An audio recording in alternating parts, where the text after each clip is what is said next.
Welcome to the Ocean Visit Summit 2021. You are in the Harnessing Ocean Innovation session. While we're in session today, please mute your microphones and turn off your video. There are many ways that you can interact with panelists and speakers, including breakout rooms. During panel times, please put any questions in the chat, beginning with the word question. Here to start our session today is Millie Pitts. Good afternoon, good evening, maybe good morning to some people, depending on where you are. This is session 5. I like to say that we're the rest of the story. Greetings, I'm Millie Pitts. I'm Executive Director of Ocean Exchange, and I'll do my quick commercial. We're a 501c, and we award non-dilutive funds to innovative startups about ocean, healthy coastal systems, and the decarbonization of shipping, oceanexchange.org. So contact me to find more about Ocean Exchange. Moving on, though, to session 5 of Ocean Visions.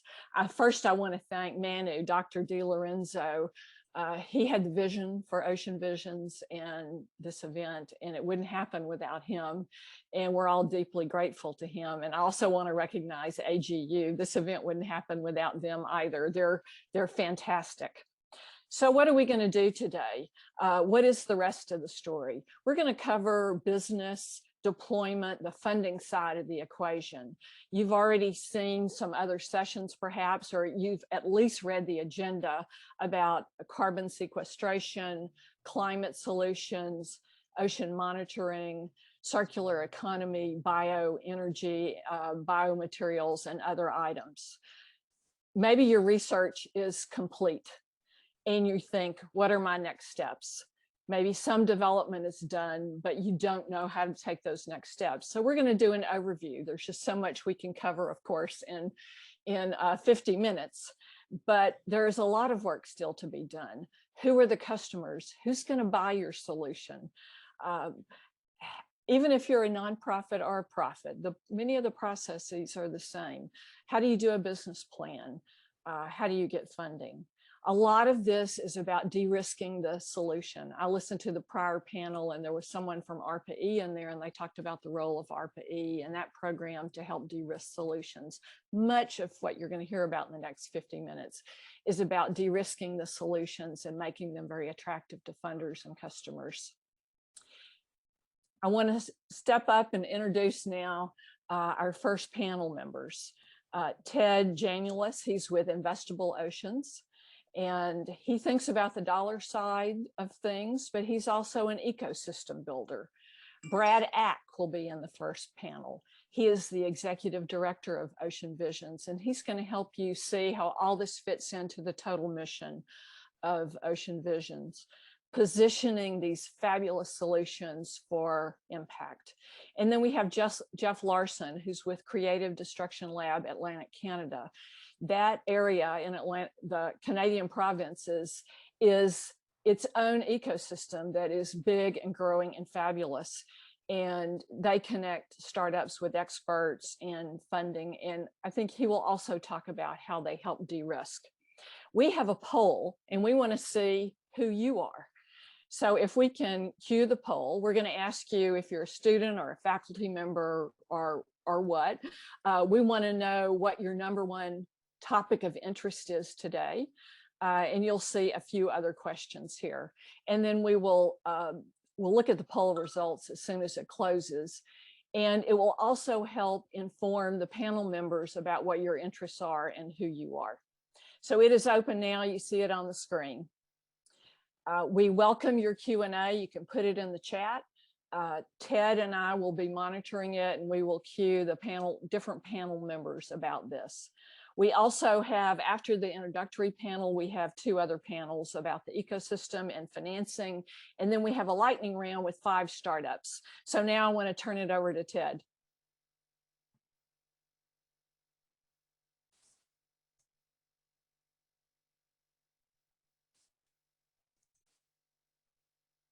Okay. Thank you and welcome. Millie did a great job of recognizing other people, and that's what makes her such a fantastic connector and collaborator. She's always bringing people together and looking at my panelists on my panel, I want to give my time to them because I'm big fans of both them personally and what they do. But Millie and the team have really brought together such a diverse and interesting group of people. So I'm looking forward to learning a lot today. Accelerate is the perfect first word in our panel session because it conveys the sense of urgency and mission, both at an individual and a societal level. We have to move fast, but responsibly. So it's a great way to get ourselves calibrated. I'm a huge believer in the core mission of getting things from the university into the oceans to both solve the gnarliest problems, but also to capture in a responsible and sustainable way opportunities that are out there. I believe in that intuitively, but I also believe in it specifically because of what we do at Investable Oceans. Our mission is to simplify and accelerate market-based, sustainable ocean investing across all asset classes and sectors of the blue economy. And as I was going through our site earlier and looking at the various offerings, every single one of them, one way or another, ties back to the university and laboratories. And it could be physics, it could be chemistry, it could be biology, it could be sociology, it could be so many different things. But really, the university is at the foundation of not only ocean vision, but ocean action. So if we could put this slide up for 1 second. Oh, my slide's already up, I see. So I just wanted to leave you with one thing as you go through the afternoon, because I know a lot of people are probably new to finance, and a simple way to think about things are, if you think of the world in 3 buckets of finance, and to the left side of your screen is philanthropy, where someone gives money and expects you to be a responsible steward of it, but does not expect any financial return. On the other extreme, where our platform is mostly focused, not entirely, is market-based investing, where going into it, you don't expect a yield sacrifice. You expect a market return, and all the good additional bottom and double and triple lines come on top of that. And then in the middle is this huge area that's hybrids. It's public-private. It's all kinds of things that are in the middle. And the reason I put this up there is so you can think about some ideas work better in some sectors, and some are better executed towards the left of this, and some are better executed towards the right. But not only that, the second point I would make on this slide is that there's really, this is a snapshot in time, if you will. This is not the innovator's journey. The innovator's journey is often a complex combination of grants and philanthropy and friends and family and seed, then some catalytic things. We just heard about DARPA.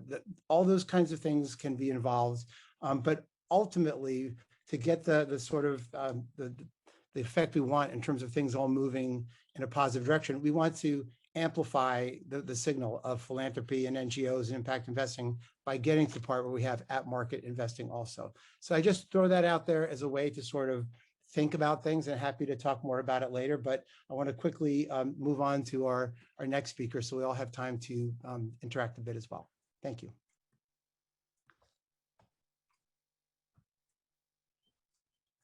Great. Is it Brad or myself that's up next? I think it's Brad. But Great. if you're up, might as well go. No, it's great. Okay, I think the host needs to start my video because it's not allowing me to do that. But hi, everybody. My name is Brad Ack, and I am the Executive Director of Ocean Visions. I'm really happy that all of you are here. Welcome to this session. I think, as Millie says, this is a big part of the rest of the story. I wanted to just take a few minutes to a little bit about Ocean Visions and the network that we're trying to build, that we call the Solutions Network. And basically, the concept here is to try to create the ecosystem, which is in the title of the overall summit, ecosystem that will help people get an idea from the design stage, the laboratory, to the prototype, to testing, to field testing, and ultimately to deployment, which means that there is a set of users and essentially customers for whatever it is that you're trying to move from the idea stage into the practice stage. So this network is really designed to try and bring the various skills, disciplines, and perspectives that are needed to take an idea all the way from the beginning, its birth, all the way through to hopefully practical application. On the left side of your screen, you see the members of this research consortium that has been built for Ocean Visions. It has really, some of the most prestigious institutions in the U.S. in the oceanographic and ocean academic space. There are obviously many others, but this is a great core group of organizations that have reach across engineering and technology and science and all kinds of other oceanographic related questions and sciences, but also business schools and law schools, communication schools. So the talent inside of these institutions is not limited by any means just to the engineering and ocean sciences. But we know that that's not enough, and that there's often a gap between what's going on in research and academic institutions and what people in the so-called real world or the external world are struggling with, problems that they're struggling to solve. And so we're trying to build out a whole host of other partners that can bring some of the needed capacities and skills and abilities that will complement people inside the research and academic institutions. And you see on the right what we're calling our acceleration and impact partners, AGU being one of those, Ocean Conservancy, which is a nonprofit environmental organization, Sustainable Ocean Alliance, an accelerator. The Grantham Trust and Climate Works are funders in this space, as is the Builders Initiative, who is also a partner. Slide hasn't been updated, but you're going to hear later from a member of the Builders Initiative. The World Ocean Council, which is a consortium of businesses in the ocean space. And we're adding to this list pretty actively, seeking to bring in other organizations that can bring missing parts of the puzzle of this pathway to scale, to successful scaling. And again, this is built around the concept that it takes an ecosystem to make this happen. I've heard from a lot of founders that the idea or the innovation or the invention was the easy part.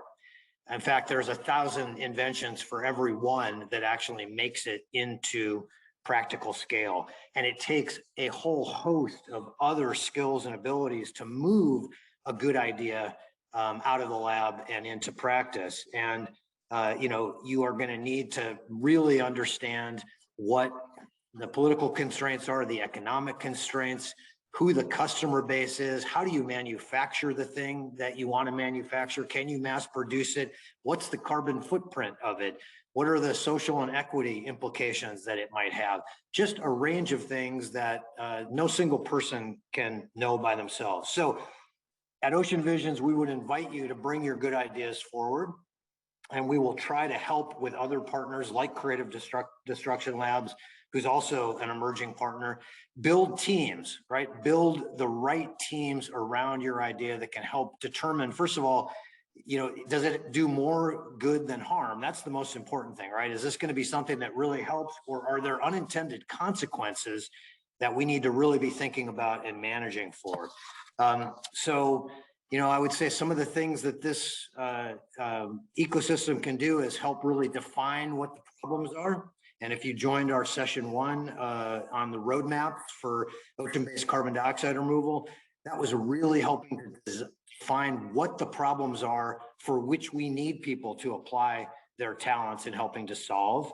Another thing we can do is help identify the full range of talents that might be needed in a team or a supporting framework to move an idea forward. We can help with facilities for rapid prototyping and testing, multidisciplinary evaluation, understanding the market, and understanding the regulatory, governance, social, and political environments. So I just close with saying that, human ingenuity is the path out of the mess that we are in. And we are in a mess across so many different parts of our ocean environment. But I think it's also important to remember that a lot of that mess was built on a road of unintended consequences. We didn't set out to create the situation that we're in. And so we've got to be extremely vigilant as we move ideas forward to avoid repeating those mistakes and to make sure that we have really robust multidisciplinary, multi-sector groups to move ideas forward. I will turn it now to Jeff next. Thank you. Thanks so much, Brad. And just to echo the comment about the ecosystem, we have a saying that it takes an ecosystem to raise a startup. So there's lots of different players that come in to support the early stage innovators and entrepreneurs. And what has struck me is that usually these are defined by regional ecosystems, you know, in a city like Boston or a region. But this is the first area, the ocean tech and the ocean startups space, where I've seen a truly global kind of startup community, where you really start to get to know most of the key players. So I think it's a really exciting opportunity. And when you have that many different players, there's a critical role to have, you know, a backbone that can kind of help align people's interest and kind of maximize the potential. And so it's great to see Ocean Visions kind of playing a lot of that role. CDL, if you could put up this slides. It actually started with a colleague from the University of Toronto who was on sabbatical at Stanford, and he was always puzzled by why you know, great science was happening at University of Toronto, but we didn't have the same kind of startup scene that you had in the Valley, and that's really been changing in Toronto specifically, but also in Canada. And you know, a lot of the traditional reasons were there's more capital, and certainly that's the case. But even when governments flooded ecosystems with lots of capital, you didn't see the same kind of outcomes. That there was more hustle, but there's, you know, hustle in New York, just like there is in the Valley. Others were that there's just better science and tech, and that's not empirically true when you look at kind of where great science happens globally. And he came across an email from some PhD students who wanted to commercialize their technology. Their tech transfer office said, great, we found somebody who will license it and you'll get a salary of like 100 grand a year or whatever, plus some royalties. And then there was a handwritten note that said, well, we ran into Vinod and he thinks we should turn this into a business. And he has got a few ideas, and that was Vinod Khosla, the famous venture capitalist. And so the idea for CDL was that in a lot of places around the world, you just don't have people like Vinod walking around campus, bumping into very talented young scientists and entrepreneurs. And so we have to curate that. So CDL is essentially a market or a curation of talented people who have grown and scaled companies globally, and the best early stage science and tech companies. It started at the University of Toronto. We have 5 locations in Canada. We expanded to the University of Oxford, HSA Paris, University of Georgia Tech in Atlanta, University of Madison, Wisconsin, and today we announced University of Washington in Seattle as well. And we have certain specialty streams ranging from health and risk to AI to energy, and we run one in Atlantic Canada on oceans. Our companies have raised just over $2 billion. So we use an equity value creation of about $8 billion since 2012. We have about 4,000 companies that have gone through, and 500 this year because we're expanding each year. Next slide, please.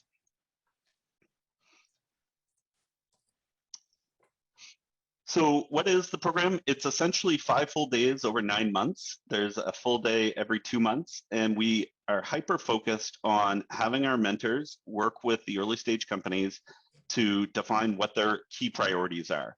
What are the things that are gonna be critical for them over the next 12 to 18 months? And specifically, what can they do in the next 2 months that will help them on that journey? And we have them focus on no more than 3 things. So we really focus on a distributed mentorship model where several mentors are providing input and advice, and then we help refine what those objectives should be over the day. And we get input from not only the successful entrepreneurs, but we have scientists, professors, and others who are there to kind of help with certain technical aspects of it. We have master's level students who are available to do projects for the companies.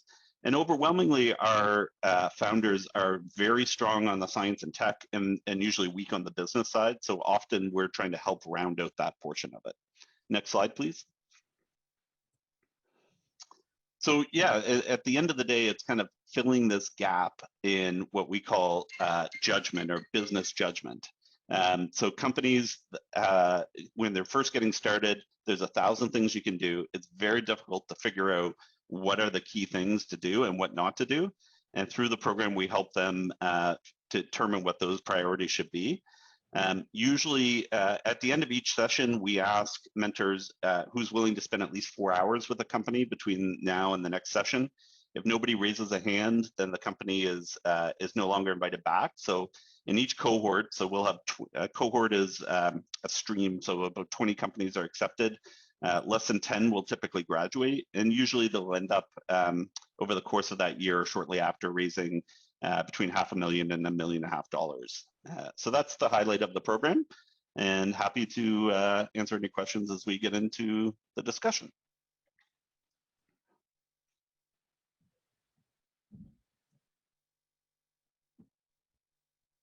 Ted, do we turn it back to you? I'm trying to get my video on. Can you hear me? We can hear you, yeah. Here we go. It's about to start.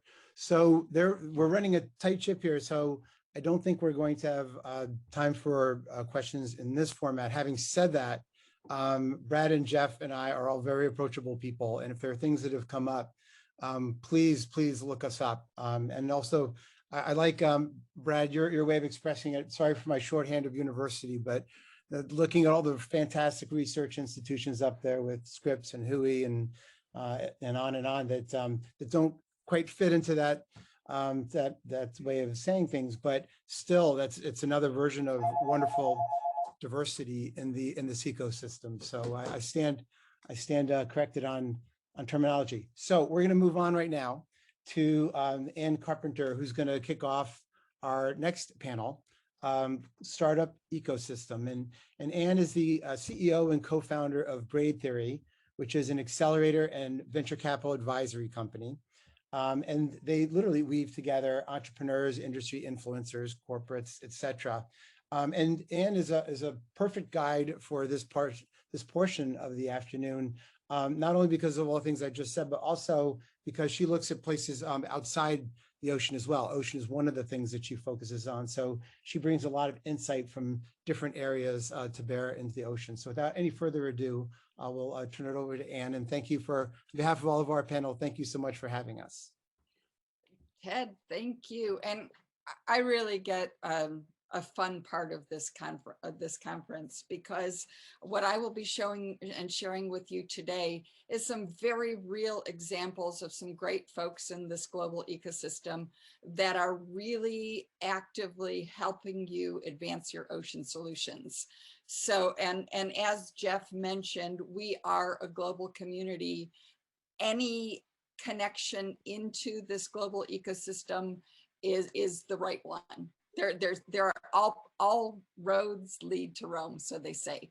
So without further ado, I will be introducing Daniel Kleinman from Seaworthy Collective, Justin Manley with Just Innovation, Erica Heine Montague from Schmidt Marine, and Paula Sylvia. Before I do so, let me just say a couple of things about the overall ecosystem. Next slide, please. So, as Ted mentioned, our company, we're a venture advisory firm, and we have a very specific role to play where we focus on helping the entrepreneurs scale their solutions and get them out into the market.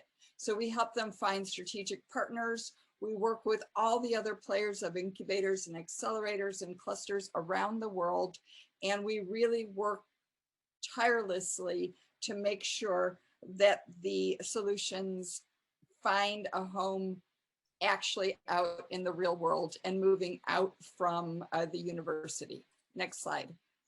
So when Ted mentioned that we work in a lot of different areas, when you think about the ocean sector or blue tech, blue economy, it's not just everything around marine research, but it very clearly goes into all different aspects, from tourism to coastal resiliency, from cleanup to aquaculture, from renewable energy to shipping and marine transport, right?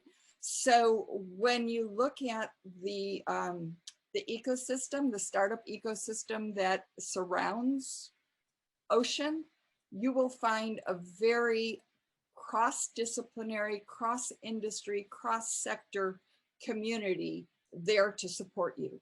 Next slide.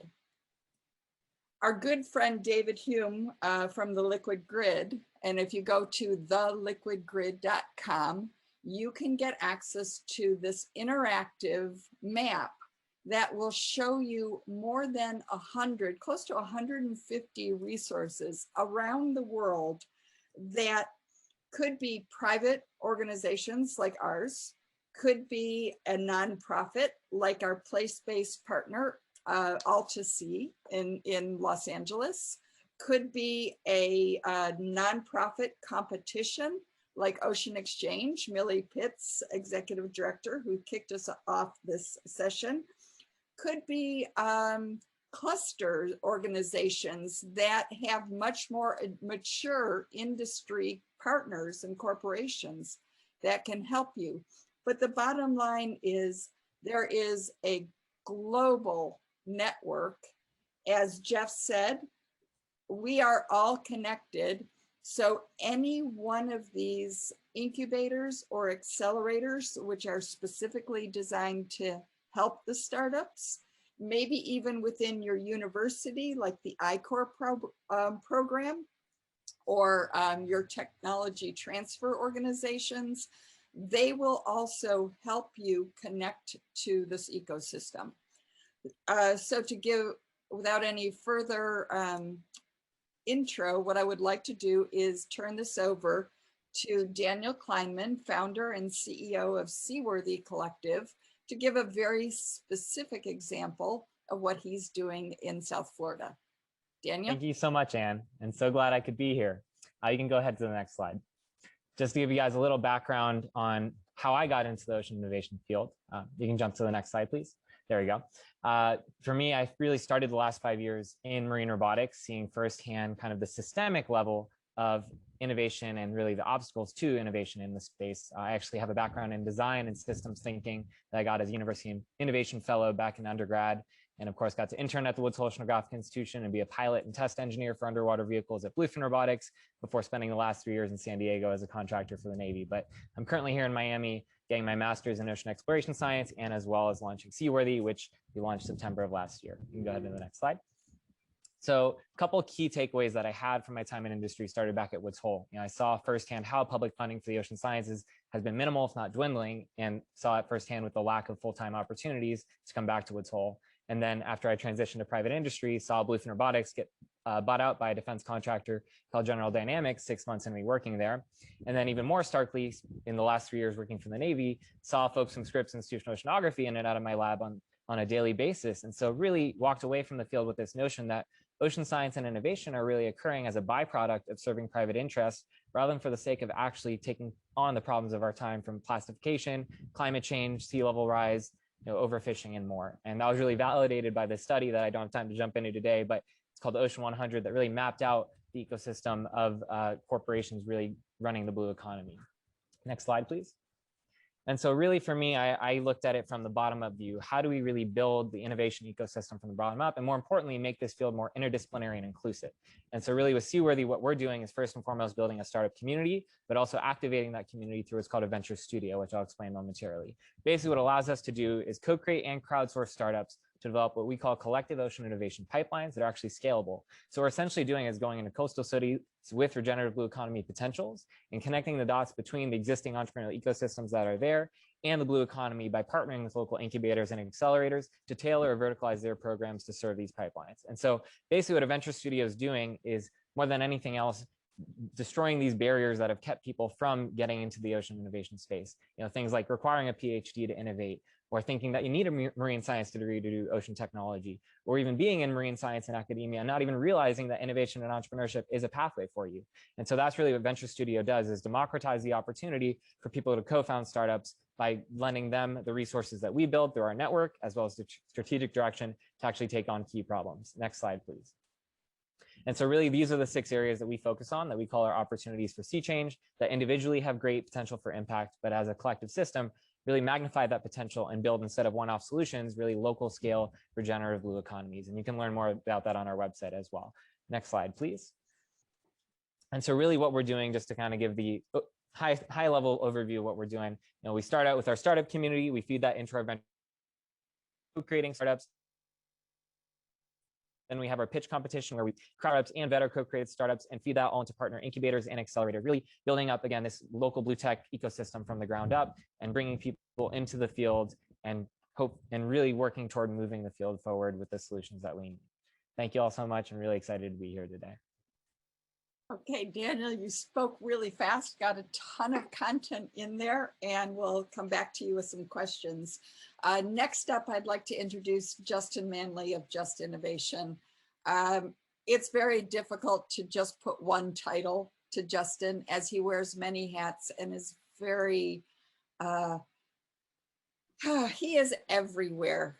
And has a global presence in the blue economy. So Justin, take it away. Thank you, Anne. And the irony to your remark is that I haven't been anywhere in a year except here on Zoom with folks like you. So while I'm thrilled to be here, I'm hoping maybe this is one of the last times we do this, and soon it will be an actual in-person gathering. I've only put one slide here together. I'm much more interested in the discussion than talking at anyone. But my goal here is to quickly tell you a little bit about where I've been, what's going on in the world as I see it, and maybe set the stage for some of the things that are coming. And I kind of got here through a path that started in academia. We've been alluding to that. So I spent a long time in a research lab, shifted into government, which was sort of partially research lab, partially not. And then I actually finally escaped from government by being pulled into a startup company. And eventually after that, did some time in corporate America, which I found eventually a little stifling. And so since then, I've moved into a pretty diverse worldview. These days, I try to inhabit an ecosystem surrounded by lots of divergent players, foundations, government organizations, nonprofits. There's a lot of room for new players. There are still important investors, big companies. Daniel alluded to defense companies, energy companies. I didn't put any of those industry logos up there because they end up coming later in this entrepreneurial process, right? Typically, unless they happen to be a strategic investor. So amongst this interesting ecosystem, we're starting to see energy. We're starting to see building around potentially some serious new future markets. And I put some graphics up there, right? Offshore wind, I live in the Boston area. So New England offshore wind, everyone's very excited about. With every passing day, we hear more discussion about the minerals required for electric vehicles, right? And so I think while seafloor mining has its challenges, my sense is you're going to see more of that, not less, on scene. We can't talk about markets without talking about growing population and seafood as a key resource that's likely to be a growing market. So those are some of the exciting things coming along, not to discount any of the prior things. And so if you ask, what does this new blue economy look like? If you're sitting there thinking about where do I want to go? What do I need to think about?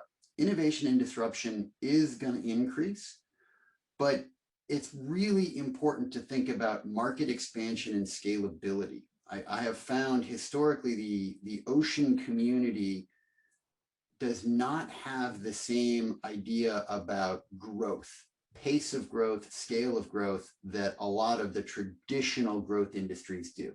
So that's something to think about. Diversity of talent is a very important topic these days. I'm hoping that this room is filled with the kinds of diverse and exciting and new faces that I would imagine it to be in a university and innovation-driven environment. And the last comment I'd make, and I see this daily now, is the intersection of profit and what I call planet, right? It is the ocean planet. I've always felt strongly about that. And it is in fact feasible for profits and planet mindedness to intersect and reinforce each other. So this old world of silos where people worked on small problems or specific problems and didn't cross over is pretty much gone. This diverse ecosystem we all inhabit today is looking at these future markets in a new blue economy. And I look forward to some more discussion soon about how you all can get involved in that. That's it for me. Thank you, Justin. Next slide, please, while I introduce Erica Heine-Montague, who's the Chief Technologist of Schmidt Marine Technology Partners. Erica also has a very diverse background that she can weave into her comments right now as well. But with both Erica and Paula following her, we'll help share some of the more concrete resources that really help the entrepreneurs on their path. Erica, nice to see you. Great to see you, Anne. Thank you. Yes, I'm with Schmidt Marine Technology Partners. We're based out of San Francisco, and we fund early stage ocean technology with the potential for commercialization. Much like Justin, I wore several hats before coming on full-time with Schmidt Marine. I started in academia. I worked with teams to develop the technology I needed for my own research that didn't exist. And then I ended up transitioning into more into industry and finally supporting different stakeholders that wanted to find and fund research and technology that they were interested in for their own funding. So this included all sorts of things, but it also led me into working with accelerators like Catapult Ocean in Norway to actually help those teams also produce their technology and really network with the right group of people. Next slide, please. So before I go into the specifics of what we do at Schmidt Marine, I wanted to just go over the Schmidt ecosystem because it is quite confusing for a lot of people. And there are a lot of points in which the Schmidts interface with ocean technology and ocean research. So there's Schmidt Ocean Institute that has the Falkor ship and soon a new Falkor. And we work very closely with them. We are housed within the Schmidt Family Foundation, which includes ourselves, the 11th Hour Project, and 11th Hour Racing Team, who we also work intimately with. And finally, there is the Strategic Innovation and Schmidt Futures Group. But we are housed under this Schmidt Family Foundation, which also has an investment arm, which I'll mention in a moment. But I wanted to just really highlight the fact that we do work closely with 11th Hour Racing and Schmidt Ocean Institute's teams to sort of further along our work as we see it in the ocean sector. And that includes coordinating events such as CHOW and addressing different components of the outreach, research, and technology pipeline. Next slide, please. So how did Schmidt Marine come about? The idea 6 years ago was that there was really not enough grant-related resources in these early stage ideas around ocean technology and that type of funding that could get them over the trench of death and growth and support to the point where that type of technology could be ready for impact investment. And so we came in and we fund through grant making, and we also support through network to help those companies at an early stage of technology readiness level from 1 to 5, and through multi-year support, get to the stage where they can actually access impact investment.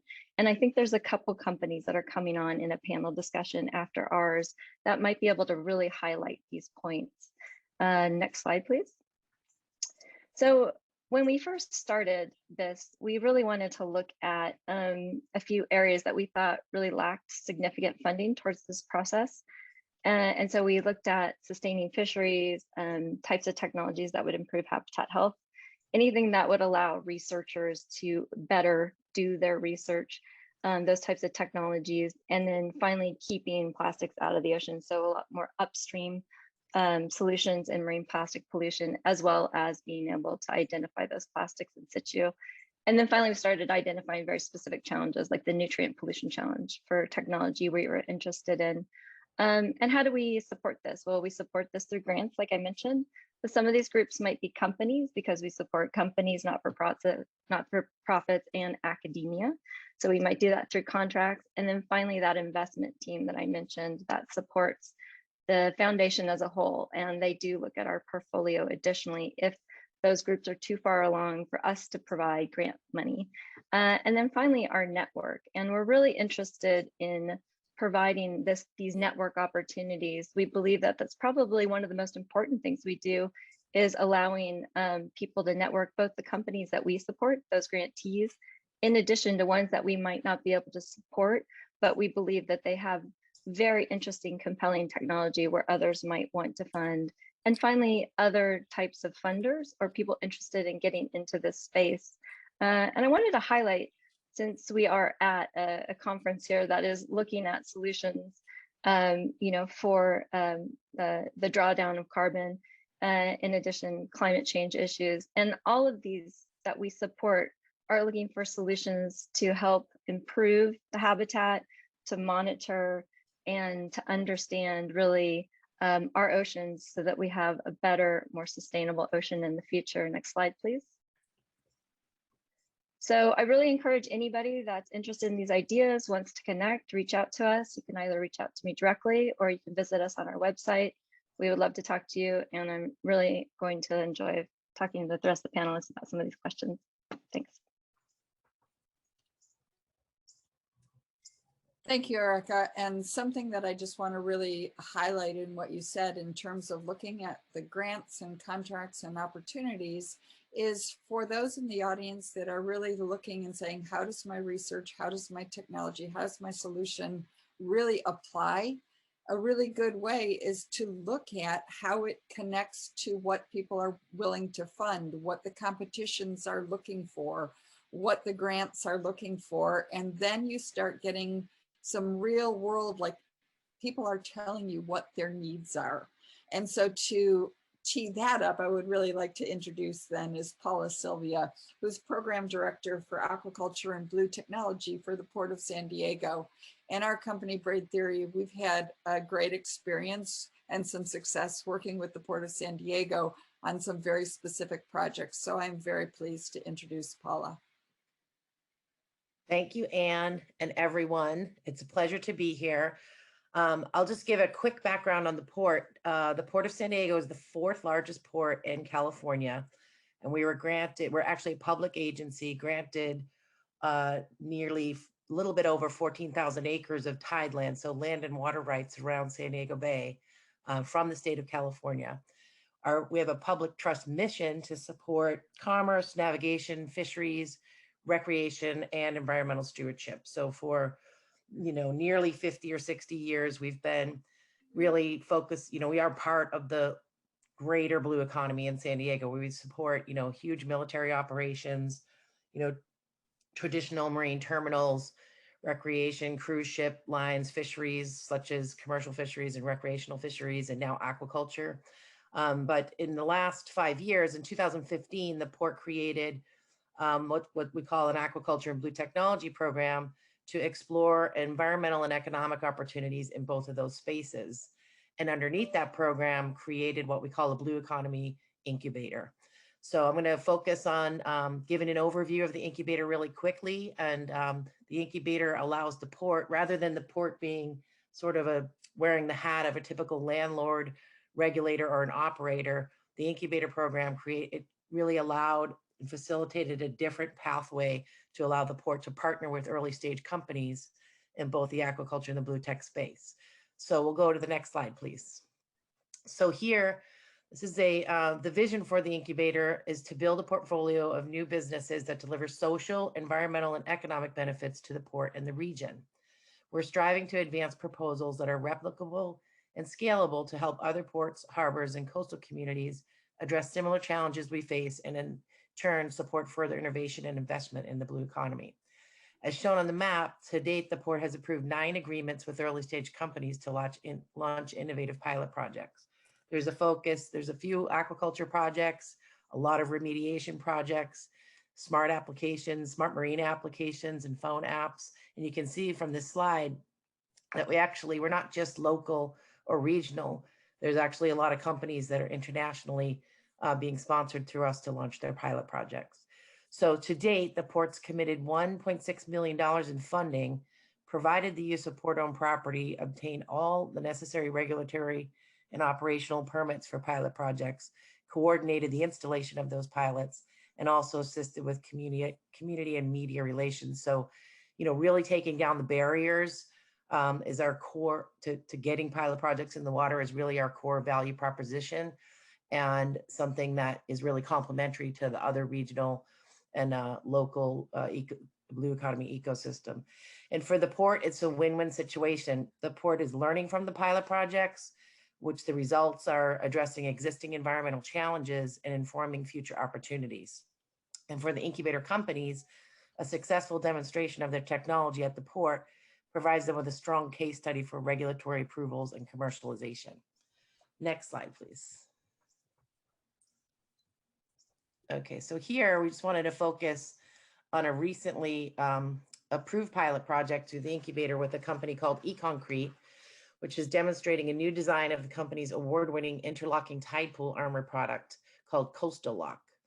So through the incubator, the port committed some funding, and permitted the contract, permitted the project, and in early 2021, earlier this year, in partnership with a local contractor, eConcrete launched their pilot by installing 72 of these Coastal Lock tide pool units across 2 sites along San Diego Bay shoreline. So the first worldwide Coastal Lock installation. And you can see from the pictures, and just after a few months, you know, there's already growth, you know, coming onto the tide pool units and supporting a different type of shoreline armoring system, you know, that enhances, you know, ecosystem functionality.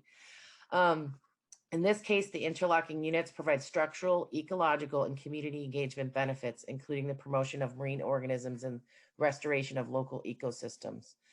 eConcrete will be conducting ecological and structural monitoring every 6 months for the first 2 years, and then evaluate the valuability of the tide pool units as an ecological armoring replacement to traditional riprap. The results from the pilot will demonstrate an innovative win-win approach to coastal protection by providing resiliency and adaptation strategies in an urban environment while simultaneously enhancing valuable marine life. Next slide, please. And lastly, regarding partnerships, the Ports Incubator is complementary to many other blue economy initiatives in the region and globally. Since the creation of the program, we've established collaborative partnerships with numerous local, state, and federal and government agencies, academia, NGOs, industry, and the local community. These are just a snapshot of those partnerships. But they're critical to increasing opportunities for economic development within the regional blue economy, and to continue advancing the blue economy at the port. Our team is always continuously seeking new partnership opportunities regionally and globally. So we're super happy to be here. We're super open to answer any questions and, you know, introduce you to our incubator program and anything else that we can help with. Thank you. Thank you, Paula. So we're wrapping up with the slides now. I think if everybody just joins, and we'll go right into the questions. So one of the things, just you know, as a wrap up, Paula, as you mentioned with your example, eConcrete, to the audience, I believe every single person that you have heard speak since in the last hour or so has connected with eConcrete, supported their efforts, provided resources, funding, advisory services, or you know, other opportunities. We truly are that global community. So my first question to the panel is, from just even 5 years ago, the organizations that were in the ocean tech or blue tech space, you could count on one hand. And now we know there's well over 100. So is this ecosystem saturated? Do we have too much? Do we overlap? What do you see is going on with the current ecosystem? What's missing? And are we tripping over each other? Anybody that wants to start? Well, there's a quote earlier I heard that really resonated. I heard I think it was Jeff who said, it takes an ecosystem to build a startup, right? But I think it also takes a community to build an ecosystem, right? And so I think for the ecosystem level, being the community hasn't necessarily been fully built. And that's part of what we're doing here and part of what we're doing at Seaworthy as well. And so I think it's only saturated because there hasn't heard it. And you know, as we get these efforts together, I think there's a real opportunity to start building this community more so that we desaturate the ecosystem, if you will. Paula, would you like to say a little bit, since you have a number of examples that come from all over the world, how has this ecosystem sort of supported the pipeline of the companies that you hear about? Well, certainly, you know, coastal regions worldwide have initiated and launched programs to promote the growth of the blue economy and enable this sustainable ocean technology, innovations, and entrepreneurship. And these initiatives are designed to best fit like a region's own unique set of circumstance, focus on leveraging local assets and providing necessary linkages to leverage like the region's collective strength. And I would say that we do that. That's really the focus of what we do, you know, working with our, you know, it just organically happens that the companies coming through our incubator were really solving port, you know, real environmental challenges that the port faces, you know, from either legacy contamination or from pollution in the past, or these new opportunities like aquaculture and, you know, some of this new ocean stuff. So it's really great. Erica, you want to make some comments? I see you nodding your head. Oh yeah, no, I agree. It's really, what's interesting is that the space has expanded quite a bit, both in terms of support and companies, but each group is unique. Both the support groups are unique and the companies are unique. And so what they require is different too. So some people have really focused on a specific aspect of the industry. Other ones have focused on ways in which to interact with these groups. But I'm gonna rip off Dana Yerger here, who uses this line all the time to describe his instrumentation. Tolstoy's quote, that's, you know, every happy family happy the same way. Each unhappy family is unhappy in its own unique way. And I think this is absolutely true for companies. And so in that regard, I think that we need to be able to support them in those unique ways. And so these different types of platforms, hopefully will be able to do that. I like that quote. I'm going to remember that one. It's not perfectly quoted, but you can find it with Tolstoy. You know that. Justin. So I'm going to be a little bit of a contrarian here. I don't mean to sound negative, but this rising tide has a lot of froth on it, right? It's, I sort of started my professional life in the first internet boom years, right? And I remember pets.com and the sock puppet. And I sort of feel like we're in a little bit of the same modality. There's a lot of excited money. There's a lot of excited people who all of a sudden say, ooh, startup, ocean, blue economy. Yeah, this is great. The reality is it's hard work. The markets are much slower than a lot of traditional investor-driven markets. Hardware is ridiculously hard. Software doesn't sell nearly as fast in ocean markets as it does in other places. You know, so again, I'm not trying to be a downer, but I do think we're at an interesting point where the current pace is probably has to adapt. And I think the solution or the evolution is something along the lines of connectivity and a greater focus. So for example, in the past 2 years, I've seen 4 or 5 companies starting up, trying to solve the same problem and work in the same technology area. Each of them driven by one motivated technologist founder, each of them thinking they could do this better than companies have done for decades in the past. Most of them haven't gotten real far. Like maybe if those companies could have been brought, but they were all across the world, right? If they could have been brought together into one cohort to experience and get pushed through together, it might have done a better job than each of them going through a cohort all spread out, right? So I don't have a solution. I don't know how to implement what I'm saying, but I do think if we can coalesce a little bit, somehow it will actually help us get through this wave that's about to break, maybe, or it could go on for years. Yeah, so, you know, I mean, I guess I'll do a little response, and then I'd really like some discussion on this because, you know, one of the things is every startup has the responsibility to sort of figure out the competitive landscape.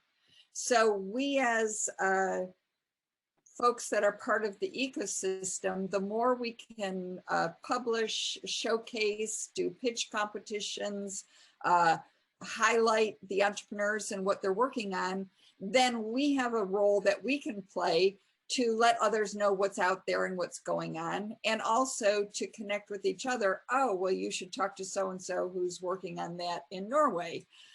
So I think we have a role to play. There's going to be some shakeout, but that's part of it.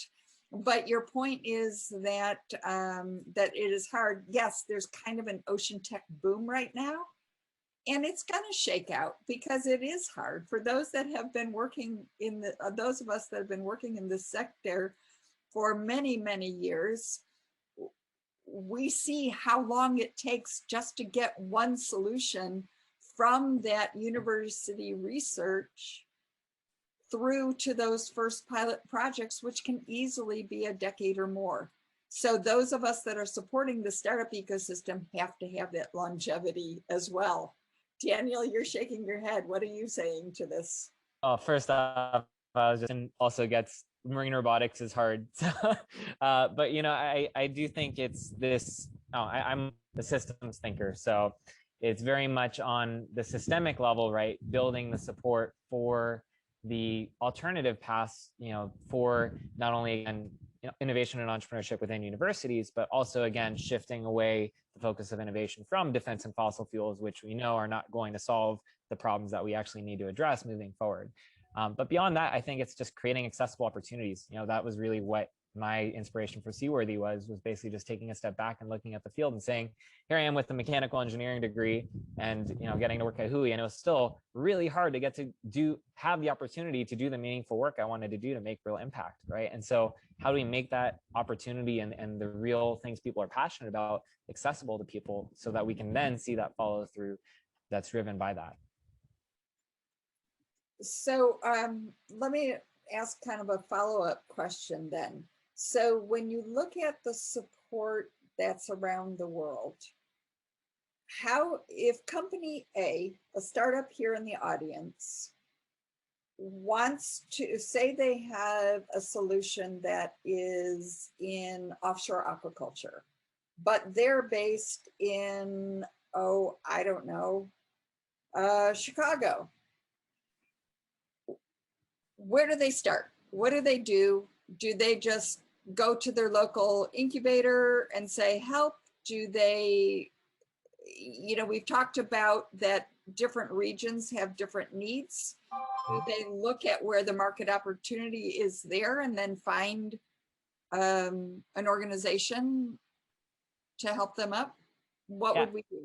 Well, I'd say, you know, one of the key takeaways from the pandemic, right, is the future is decentralized, right? That we no longer are necessarily confined to our geographies, right? And so I think it's the fact that if you can build up the team and at least get things to a prototype stage, right, or even just executable idea stage, that's really half the battle, right? Because I think a lot of people don't even get to that point before they throw their hands up. And I think that's really, to me, what we need to do as an ecosystem is distribute these resources so that people have access to being able to build this anywhere or build their solutions anywhere. And then, you know, then you get to the specific geographies for implementation. But ideas and development to prototype can happen almost anywhere. And as long as you can build the team and have the resources behind it, you know, those aren't things that you have to have in one specific geography. So what do you think? So one thing that we haven't talked about then is the, well, certainly there are regional resources that are often related to economic development of a region. That's like a cluster development for blue economy. So there's resources there, and we'll hear from a little bit of that on the next panel as well. But there's also just, there are generic one-size-fits-all startup incubators and accelerators in almost every community. What do you all think is the role for those organizations to play? And should an ocean tech startup kind of start there as well? Erica, any thoughts? Yeah, I'm actually going to flip it a little bit on end and address sort of both what Justin and Daniel said. I think that good people, good teams will do good things. So people that know how to get stuff done will get things done. And you want to find those people. And then if they're not intimately knowledgeable about the industry, but they have some really clever thoughts, then they need to identify what that industry needs and work with the right people. So again, I think this comes back to not one size fits all, but the people that have great ideas and are excited about this space, I would strongly recommend finding the best way to do market research, get involved with the right people, and really the area that you're doing this in. So if the area is aquaculture and it's offshore in those regions, then go to those regions, go to Norway, talk to those folks in those larger companies. But if we're talking about something that's happening within communities and in other parts of the world that they're not as familiar with, you really need to understand those needs and how that tech is going to integrate into that region, how it's going to be adopted. And so again, not probably answering exactly your question, but I think it really depends on what your starting point is. If you've already got that idea, if you're going and you just need to understand how to run a company, then there are accelerators that run you through a more standardized how to be a company, how to market, how to deal with IP. But really you have to come in with that idea first. Paula, let me ask you, what is your pipeline coming in? Are the startups coming to you with some strong understanding of what the port needs and what they're looking for? Are they coming prepared like they would to a job interview so that they know, or are you fielding inquiries from anything around the blue tech space? Yeah, great question. I would say that our process starts with inquiries. And then after an initial inquiry, or maybe a few inquiries, then folks are required to submit a pitch deck that goes through a series of steps and ultimate approval by our board to go into an agreement with a new company. So it's a very competitive process, and it's a very rigorous review process where we have to figure out, one, if the business model is good, two, if we're able to support it, socially, financially, and otherwise, and then could we get a project permitted? So we're looking at, so there's no real defined criteria. It just so happened that so we're getting technologies proposals all the time, from drones and ocean technology to wind energy, wave energy stuff, and then aquaculture, restorative aquaculture opportunities, things like that. And I mean, it's interesting. So we've had almost 200 inquiries over the 5 years the program has been in existence, and about 50 official applications going through the incubator, but only 9 companies have kind of resulted in agreements with the port. So it varies all over the place. And I would say, we're sharing pipelines. As we start to grow our brand and start to do more pilot projects, it's attracting pipelines from other places, including our current partners and future ones too. So we're just a little bit, kind of the next level after some folks come out of accelerators or things like that. So with either Scripps or other folks in the ecosystem. So hopefully that answered your question. Yeah, and so back to you, Justin, as we kind of circled around your slightly contrarian, but not really. I mean, this is a really important topic. How are you, when you think then in terms of whether it's a CDL process or work with, sort of the cluster-based organizations in Atlantic Canada, how do you see the role then of the advisor to help the startups that may not really be a fit in the region where your program is? So I think I'm going to home in on Erica's comment and reinforce it, right? It's all about the people. So methodologies are great, but not all methodologies work with all people and vice versa, right? So I'm a CDL mentor, had a company come through, and essentially it was like an allergic reaction. They basically quit because they couldn't handle the process, right? Nothing wrong with those people, nothing wrong with that process, right? The regionality issue, honestly, I find the government interest in many cases of trying to bring jobs to their region or somehow launch startups in their region is often, I think it's a risky choice, because I think the reality is, to answer the question you opened with, I'm aware of a company that started in San Diego and essentially relocated to Norway because they figured out that's where they needed to be to get the job done. And those people, the individuals who made that company happen, are the kind of people who, if they needed to go to Singapore or Chile or somewhere else, they would have done that too, right? So to answer your question, I think a focus on people and this idea of there's awesome ocean people, be them a scientist, an engineer, a conservationist, right? Just an ocean lover. So there's ocean people that are amazing. There are business people that are amazing. Sometimes they're the same person, probably not as often as we'd like to make this economy happen. So if we can somehow, through our broad network, get the right groupings of people together, connect that advisory help, which is global. I mean, the companies I support and work with just as a volunteer, one is next door in Rhode Island, one is in Austin, Texas, one is in British Columbia, one is in the Bay Area, and I'm probably forgetting one at least, right? Like, you just got to be a global citizen today. And I will say that while the whole pandemic has made things a bit easier, it has also hurt serendipity, in my opinion. The running into people at events doesn't really happen the way it used to. And I think that was a powerful tool. And I hope it comes back for this community in particular, because the ocean crowd's actually smaller than you might think. Justin, your word on serendipity, we actually bake that into our company's vision, our whole reason for being.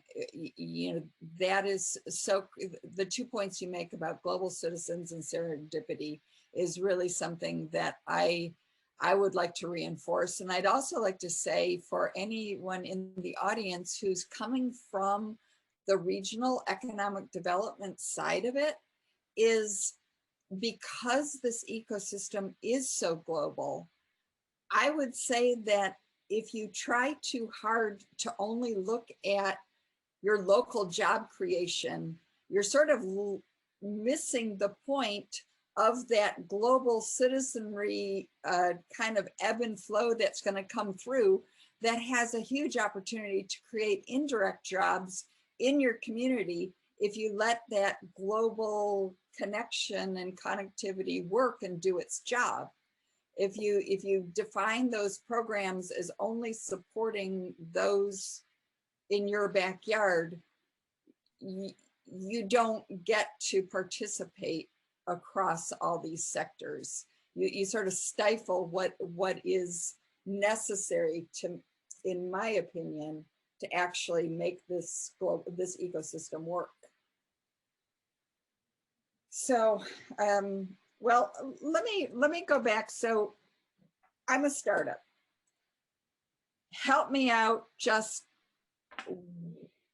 what point do I jump into the pond here? Where do I start? Daniel. How do I find those great people? How do I just pick one? For what we're doing here, and sorry, I have a plane flying over me as I talk. I would say it's really, again, to me, making things again accessible. Right? We highlighted. Daniel, we're going to skip great you. Example of one resource out there, inclusive. Oh, can you hear me now? You're breaking up. Can you hear me now? Yeah. All right. Try again. I was just going to say a key piece is really making the resources and community accessible and inclusive, right? And so I think that's really, to me, where it starts, is saying, how do we go into, as you mentioned, Daniel, we might have and accelerators and create roads to blue for. All right, Daniel, I'm sorry, we're going to have to skip you, losing your words. Put it in the chat, Daniel.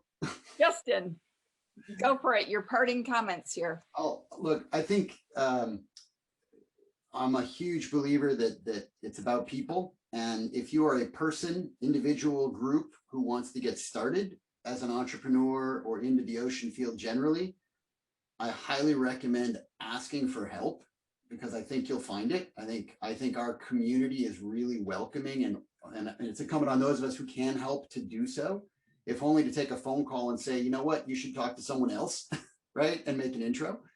I also would recommend to those folks who are starting to ask for help and get interested and get in, cultivate the habit of listening to lots of voices. right? So you talk about jumping in. If you're going to jump into the pool, you know, ask the lifeguard which end is safe, and then ask the water quality people whether they've cleaned the pool lately, right? Like, don't just ask one person where to jump and when to jump. Get a few voices. And I think that's just a great life skill, period. But in this case, I think it's really helpful because of the, frankly, the diversity and the strangeness of our community.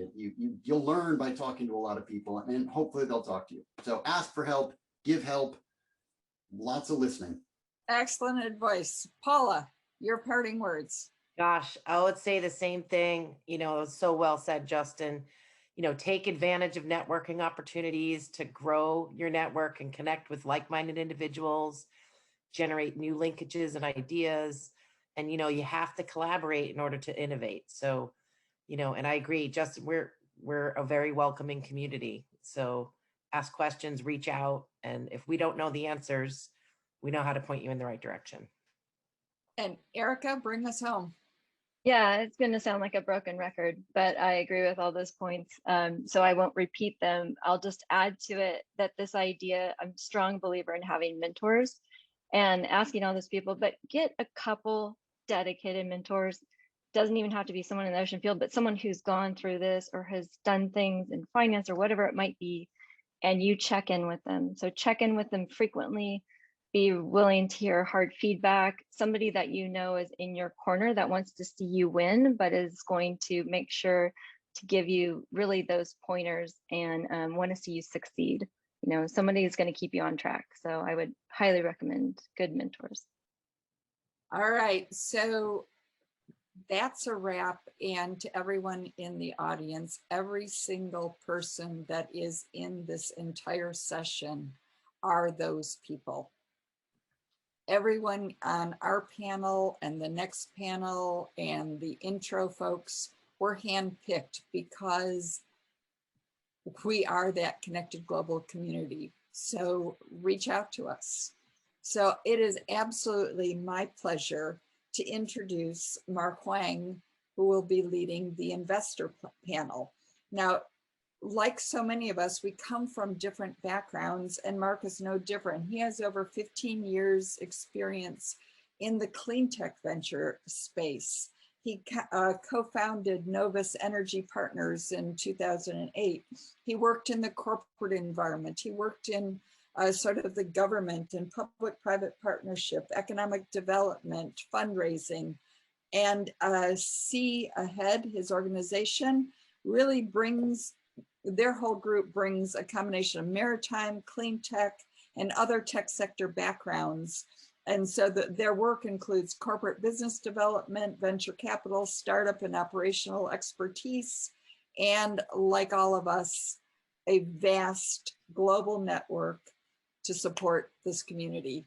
Mark, I am so happy to say hi and take it away.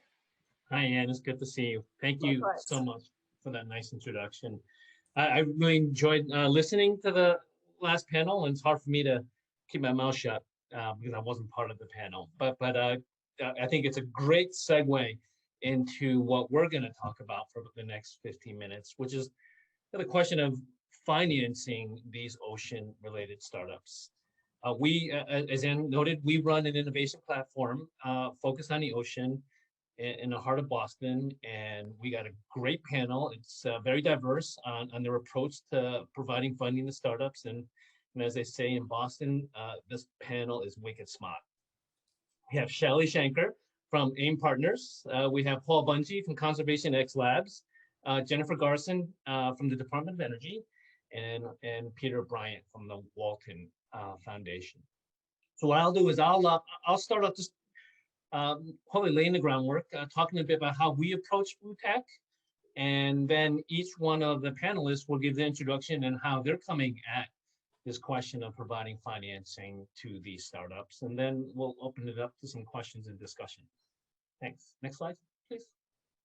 So going back to the very high level, having come from, well, I started as a marine engineer, so I started out in the water, knowing how difficult it is to be out at sea, and left it went to grad school, and then really spent the last 15 years in clean tech, renewable energy, LED lighting, emergence of electric transport. So what's our thesis about the opportunity and where we are today. What's different? So one thought is, who are the traditional players on the ocean relative to sustainability? We have our scientists, right? We have obviously policy.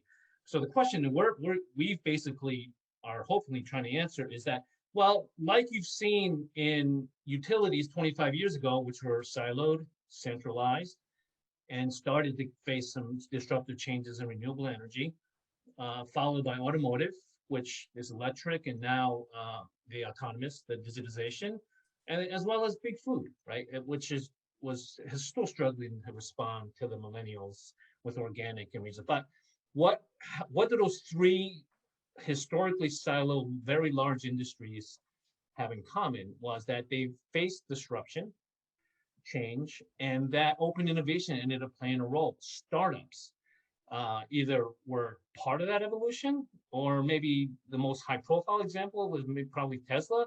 Tesla accelerated the change and the disruption.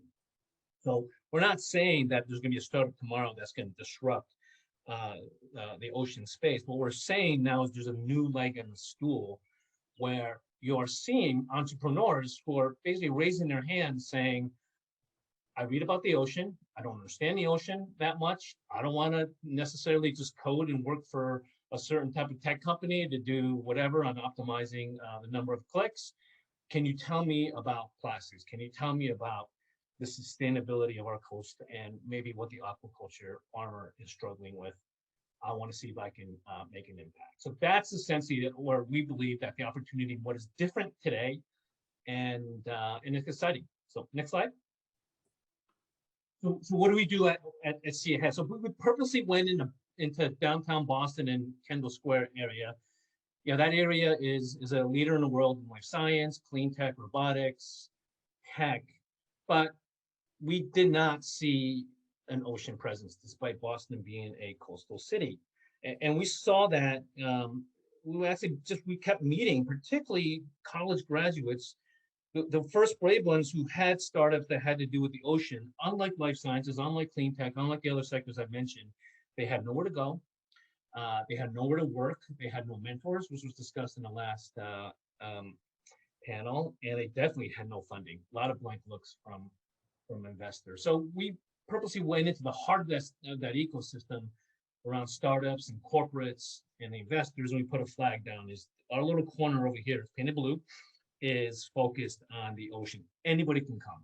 And essentially, how do we bring that startup community, help catalyze that startup community to come out to sea, so to speak? And then the existing incumbents who work on the ocean, historically, how do we get them figuratively to come out and work more with open innovation anchored by startups? So we have startup members. We run an incubator with the New England Aquarium.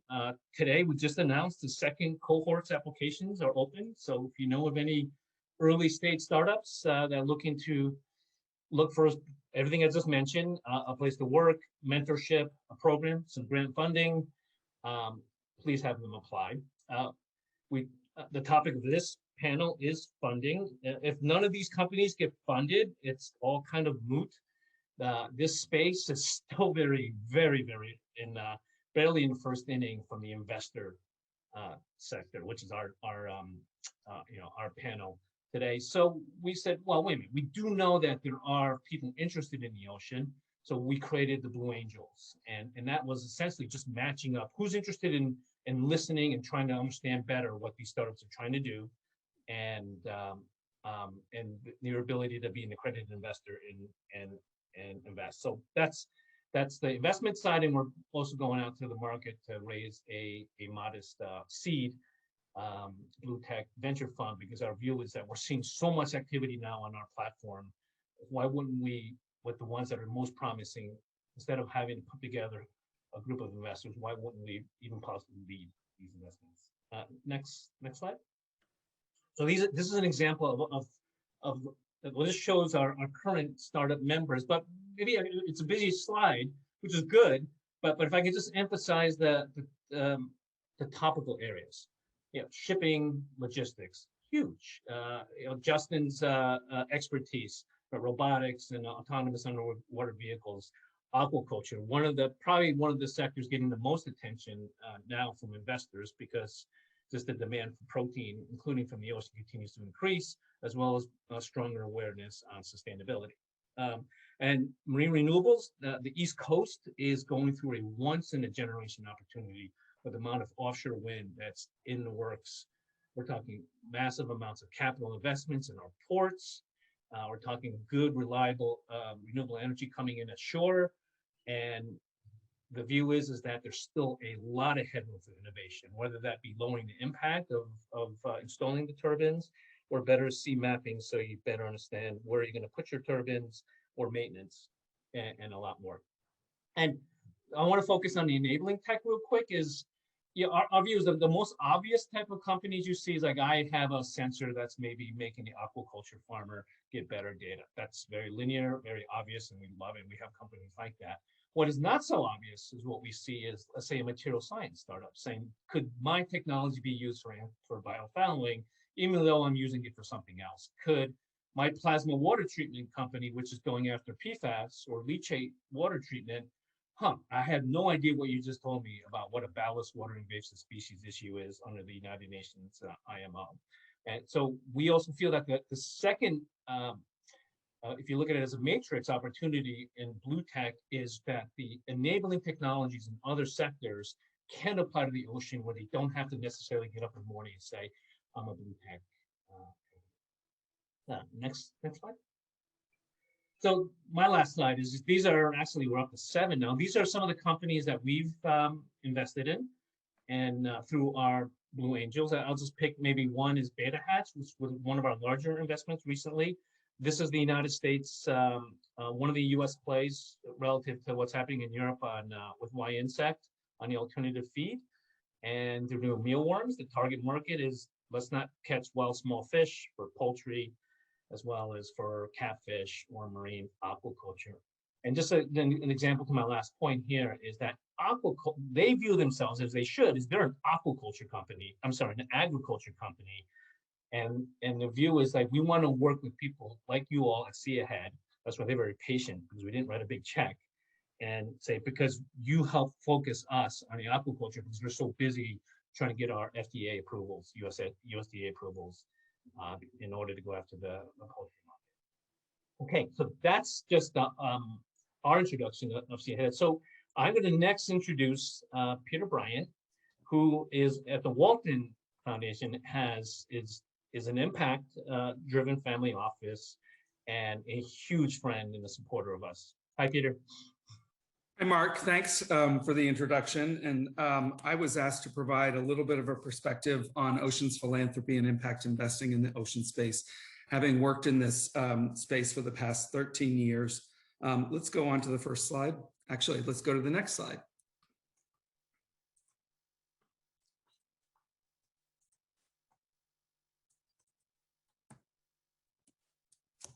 Okay, the first piece of good news is funding for ocean conservation has grown substantially over the last decade, from about $300 million US from foundations and philanthropic sources in 2010 to almost $700 million in 2019. So tremendous growth in terms of philanthropic support for oceans, which have historically lagged behind terrestrial conservation, species conservation, and a number of other topics in terms of philanthropic support. Let's go to the next slide.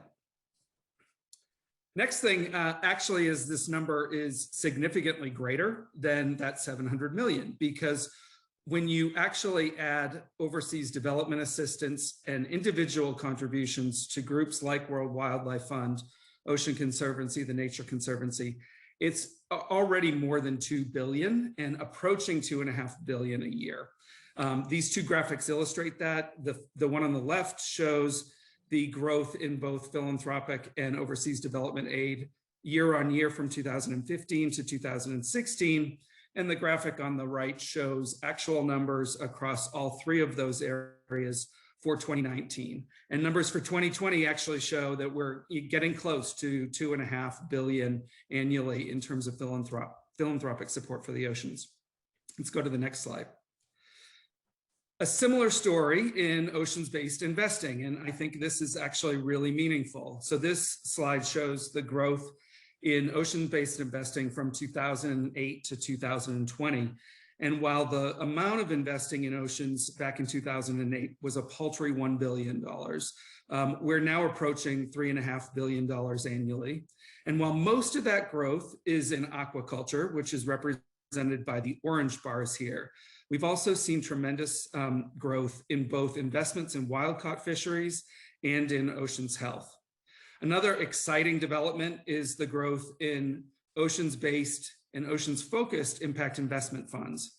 While there were 4 back in 2018, there are more than a dozen globally now, including Oceans 14 Capital, Aquaspark, and AIM Partners Fund. And Shally Shanker is on this panel, and she'll talk a little bit about that. Similarly, we've seen tremendous development in oceans-focused accelerators. And as the last panel illustrated, you know, the oceans is an incredibly complex sector. And so trying to aggregate around this particular sector and topic has been a really important development. There are at least 8 international accelerators focused on oceans, and there's literally been an explosion regionally and nationally across the world in a number of different countries. That's all good news. Unfortunately, if you add that $3.5 billion in oceans-based investing and approaching $2.5 billion in philanthropic support, that represents $6 billion total, which is probably about 20 to 25% annually of what's needed to address ocean conservation and climate and food security in the coming decades. Next slide. So with my remaining time, I just wanted to talk a little bit about some key emerging trends in terms of impact investing in the oceans. And this is the decade of the oceans. And so I'll start on the positive side. First and foremost, next week is the launch of 1,000 ocean startups in association with the UN Virtual Ocean Dialogues. The aim of that group is to have 1,000 ocean-based businesses by 2030. We're also seeing a much stronger linking of oceans to climate and food security. So the UN Global Food Systems Dialogues next week will, for the very first time, include a session on blue foods. We're also starting to see more institutions working to provide blended capital finance models where you can use philanthropic capital to de-risk investing and then use follow-on funding of early stage investment capital to help develop the sector. A great example of this is the recently announced Global Fund for Coral Reefs, which aims to put philanthropic and investment capital to work to launch a $500 million fund for coral reefs globally. As was recently stated on a CBS News program, seaweed is having a moment. And as we talked about over the course of the last 2 days, that's because it's got great potential, both as a food source, but also for nutraceuticals, biopackaging, biofuels, and fertilizers. And similarly, blue carbon is really hot right now as emerging markets for carbon and resilience credits are being developed as we speak. And finally, just on the positive side, you know, this is a complex and complicated sector, and we're seeing increasing attention to investor education and training. And a great example of that is the CREO network, which recently formed its Oceans and Aquaculture Investor Consortium. In terms of key challenges, you know, fishing takes place out at sea, far away from the eyes of law enforcement. And despite the innovations in technology around sensors and satellites and other things, a lot of the industry is still very opaque and lacks transparency and has been slower to attract investment dollars. Seaweed, for all its promise, may not be able to do everything that everyone thinks it will in terms of climate. It's still unknown what its ultimate contribution is to climate solutions and how you might actually measure it, as well as challenges associated with social license. Similarly, there are lots of questions about ocean-based carbon dioxide removal, and events like this and conferences like this are great for continuing to explore opportunities both around the upside and some of the environmental challenges associated with ocean-based CDR. We have a lack of true mainstream financing coming into this space still, and we need to continue to prompt the bigger institutions, the banks and the large investors to come into this sector. And finally, we still have limited examples of success in oceans. There's no Beyond Meat example yet for oceans, but I think success begets success, and we got to keep at this. And I think in a few years, we're going to be seeing a number of examples of ocean startups that have been successful. Next slide.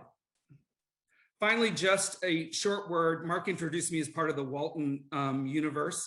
I am, but have recently joined an offshoot institution called Builders. And we've developed a program of work around this where we've got a vision statement reflecting that we think sustainably managed and healthy ocean ecosystems are a pillar of global environmental recovery, can be a driver of economic growth, and a foundation for food and climate security and human health. How we intend to do that is we've built 3 financial platforms. Builders Initiative is our foundation to support philanthropic work in this space across North America. We've started an impact-first investment vehicle called Rising Tides, which is investing in the Oceans Accelerator ecosystem and those early stage impact investing funds. And we've last year launched Seed to Growth Oceans, a $100 million venture effort to build direct investments in venture startups in the ocean space. And so with that, I look forward to continuing to partner with all the folks on this call and others in continuing to build financial support for the ocean sector. Thanks, Mark. Thank you, Peter. So Jennifer Garson is next from the Department of Energy. And just as I introduce her, just a comment from going back to an analogy of possibly clean tech, right? Automotive and renewable energy. The scientists and the startups, the science of startups, it by itself, or the finance community can't necessarily move the needle on its own. If we look at those 2 sectors, which continue to grow, the federal government, or in Europe, the EU, played a significant role, whether that be the carrot or the stick, requiring certain, like a renewable portfolio standard, or incentives for renewable energy that you generate if you own solar, or the tax rebate you get when you buy your electric car. So we're happy to say that Jennifer from the Department of Energy launched a program on the blue economy last year that we actually were very happy with the EDA as well as their partner in receiving to help fund our Blue Swell incubator. Hi, Jen. Bring her up. Hello. Great. Yeah, and the slides I'm going to go over today, gives you just a bit of an introduction to the Water Power Technologies Office and how we think about, funding both the, science, innovation, and research. One thing I will note, and one thing that's been noted by others is, ocean technologies is really an interdisciplinary challenge. So one of the things that we're trying to do, both within DOE and in the federal government, is recognizing that this is an energy challenge, a materials challenge, but that there's a whole lot of opportunities at thinking about the oceans as both an economic and a climate asset. So I'll give you a sense more of our program in these slides and how we think about how we're funding the kind of growth in ocean energy and ocean technologies broadly. But happy to, when we have the conversation, get into a little bit more about where we see some of the different connection points in other respective agencies across the US federal government, because we're certainly not the only ones. So next slide. So just very briefly, the Water Power Technologies Office at the US Department of Energy actually funds 2 different areas of water power, both our hydropower research, which includes the 7% of electricity on the grid right now, that's hydropower generated, but importantly for this conversation, our marine energy portfolio, which really looks at developing technologies and solutions that harness power from wave, tidal, river, ocean current, and ocean thermal. And actually through our recent reauthorization and the Energy Act in December also includes salinity and pressure gradients. So really kind of expanding, the mission space of our marine energy portfolio, but we work really closely with others who are in the ocean, like our offshore wind partners, which is actually in our Wind Energy Technologies Office. Next slide.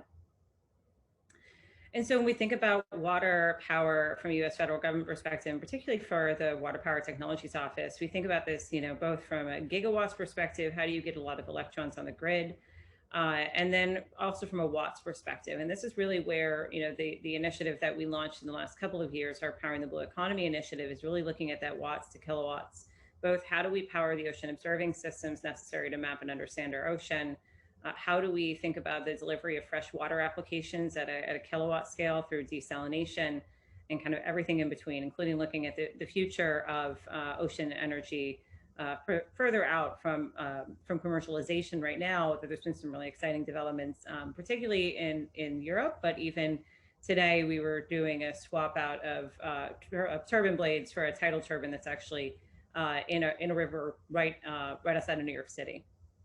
But we recognize that in order to facilitate the development of energy technologies, this requires both technical and financial assistance, so leveraging our national laboratories and university partners, leveraging testing infrastructure, so really trying to address some of the key risks to getting devices in the ocean by facilitating access to tanks and expertise, focusing on user-centric designs, particularly for that watts to kilowatt scale, and then a robust innovation ecosystem. As Mark mentioned, this is one of the reasons why we had a co-investment with the Economic Development Administration last year, looking to fund the larger blue economy innovation ecosystem, knowing that as our technology space really begins to head towards commercialization, we need the right partners in place in order to facilitate access to mentors and access to capital providers and investors. So next slide. So as I mentioned, our Powering the Blue Economy initiative, which we launched in 2019 through the release of a report, was really our effort to look at what are some of the major energy constraints out in the ocean that aren't just tied specifically to terrestrial power grids. And so when we looked at a lot of these different markets and applications, everything from seawater mining, offshore aquaculture, algae production, underwater vehicle recharging or desalination, many of these markets actually, one of the key challenges is energy constraints. It just isn't typically the way that DOE has even thought about energy. But as many of you know, as researchers and developers in the ocean, energy is oftentimes an impediment to growth in a lot of these different applications. So when we think about the Powering the Blue Economy initiative, it's really focused on engaging with customers to understand what those energy constraints are and incorporating that feedback into how we do our technology development. And so over the last 2 years, we've made over 140 awards. Actually, Mark, I noticed that several of your portfolio companies have actually also been funded through DOE, which makes me happy because I like seeing that interconnection. 7 regional innovation hubs. And we're also establishing an effort with 5 community-based organizations, primarily looking at applications like microgrids, but also could be desalination and ocean observing, looking at communities in high latitudes, in places where energy constraints are prohibitively, causing prohibitively expensive cost of energy. And then we also endeavor with a lot of agency partnerships, whether that's with Interior or NOAA. We really make a concerted effort to both work alongside our federal agency partners and advocate for the role of energy in unlocking the blue economy. Next slide. And so, through our different goals, tools in our communities, we really think about creating a robust way of funding the work that is necessary to advance this space. So whether that's on our prize competitions, we've done one on ocean observing in partnership with NOAA. We have one on desalination, waves to water, through our SBAR and STTR program. So we've run now 2 different rounds of this marine energy co-development topic, which is really fundamentally trying to address how do you co-develop systems with the needs of customers in mind as you start to develop prototypes. We're leveraging our national labs both to conduct research and development, but also to serve as part of this network that we call TEAMER that allows for access to testing and infrastructure for marine energy. We're also funding our partnerships, our ecosystem, and really working to make sure that we address a full, robust kind of ecosystem in this space. Next slide. And so what do I mean by kind of a robust ecosystem from a federal government perspective? That means we're funding our lab and test facilities, both to increase access to these facilities by providing free access through TEAMER, but also investing in the infrastructure that we'll need in the future, particularly for things like ocean observing. So this past spring, we just announced that we're building a new hybrid research vessel out of Swim Bay in Washington, as well as a cabled array for ocean observing to understand both ocean observing and energy needs, but also the role that marine energy or future energy systems could play in powering ocean observing. We're funding our startups and entrepreneurs through prizes, through funding opportunity announcements and grants, and through SBIR and STTR. We're funding a lot of early research and development at universities, as well as at our national laboratories, and focusing on the need for end user adoption. So connection to major markets and adopters, and accelerating industry involvement, including investment. Next slide. And so just to kind of show us some of the examples of the programs that we've launched, and we're committed to continue to grow this space. But one of the things that we do even within the water power program is really taking a very holistic view of what it's actually going to take to both commercialize marine energy, but also think about energy constraints in the ocean. So whether that's better understanding how our grants are impacting commercialization or using prizes as a first early entry point. We also have a collegiate competition. We just announced actually our third year of selected universities nationwide. But we also recognize that while we're trying to create as much of a robust ecosystem in supporting energy specific applications in the blue economy, we always want to know how to do this better and what's working and what isn't working. That's one of the things that I kind of fundamentally believe when we're building out an R&D portfolio. So I encourage all of you to contact me or engage me or my team to better understand how potentially even your technologies or solutions could fit within our broader portfolio.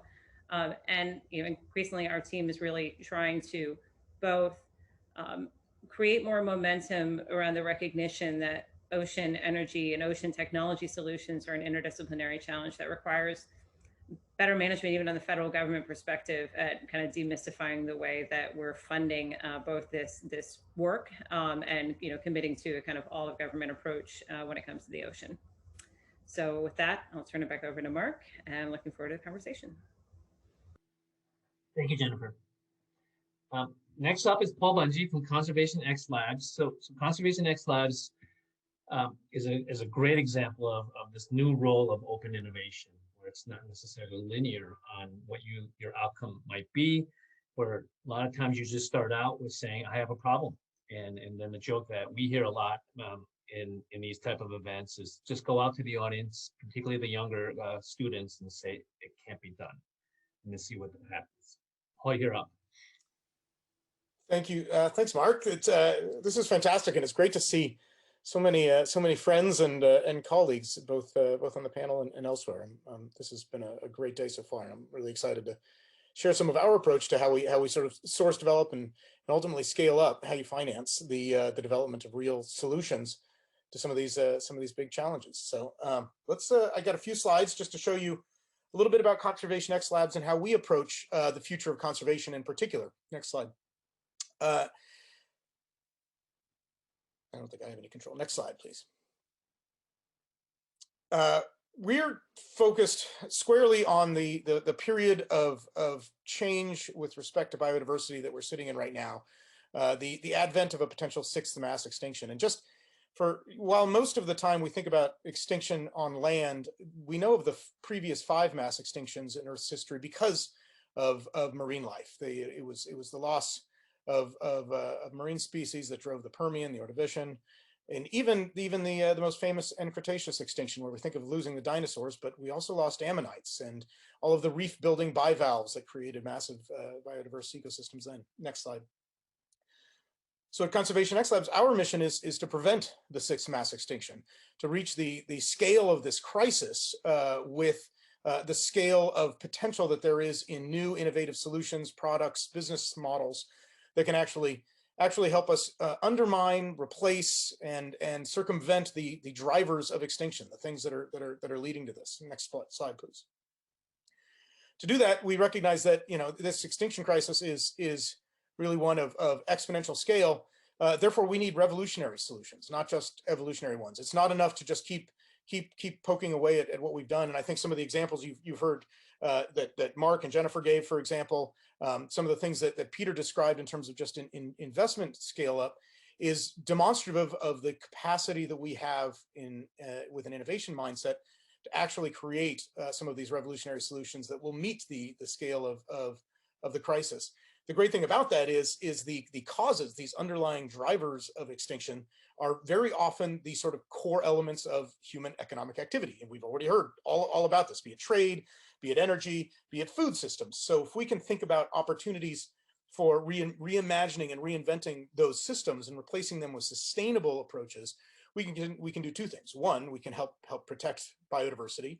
But two, we can actually make a lot of money potentially by doing things in a new and novel way that hits both goals simultaneously. Next slide.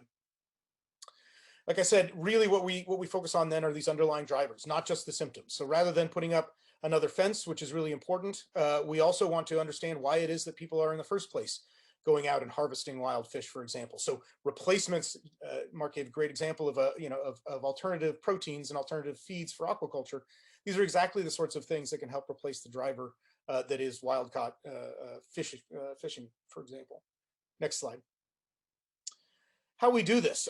So Conservation X Labs really, it blends two sort of aspects of innovation and scaling into what we describe as an open foundry. So taking the best of open innovation work, prizes and challenges, crowdsourcing, hackathons, collaboration, really recognizing how much innovation, how much brilliance there is. And we love this phrase, not invented by us, but the notion that talent is really everywhere, but opportunity is not.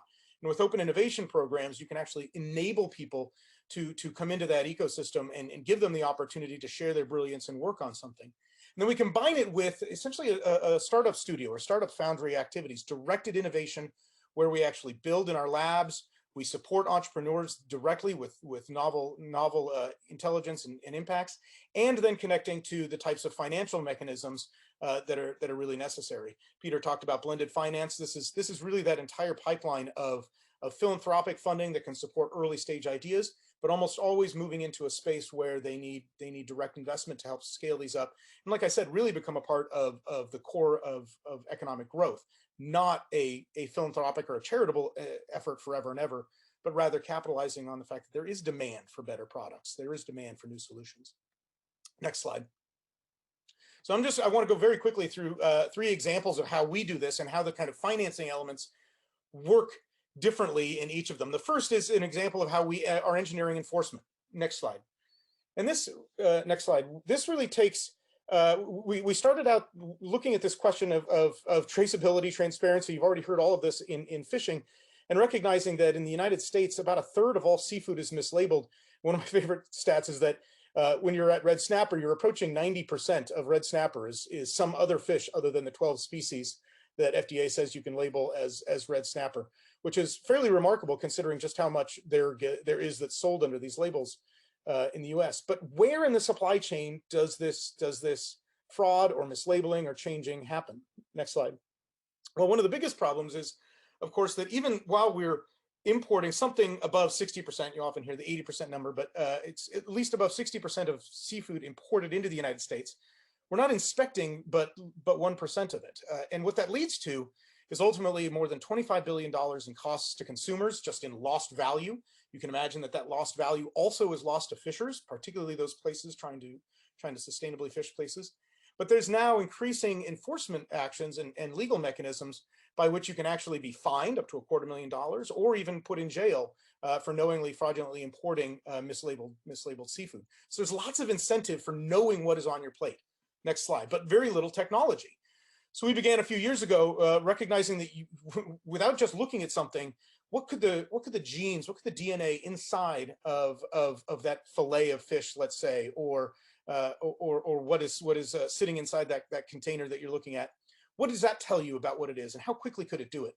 So we created the nucleic acid barcode identification tool. This is the NABIT. This is an extremely easy to use, handheld, portable, all self-contained, an extremely accurate device for rapidly telling you what the species is that you have sitting in front of you. So we initially collaborated with the Barcode of Life project, which has over 500,000 different sequences, barcodes of different species. We've got salmon assays, tuna assays. Notably, last year we actually, because you can literally test for anything with a gene on it, at the beginning of the pandemic, last year, we actually pivoted and created a diagnostic test for COVID.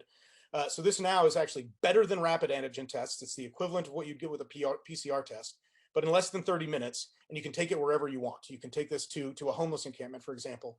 So it's got this level of precision and capability that you might see in medical devices, but it's actually designed for being used in a fish market or at the end of the pier, or even on a boat if a fisheries observer, for example, is trying to assess exactly what's been caught. Next slide. Another example of how we do this. So that actually, and I'll summarize. But that obviously is we're if you go back one slide, I apologize. You'll see this label Thylacine Biosciences.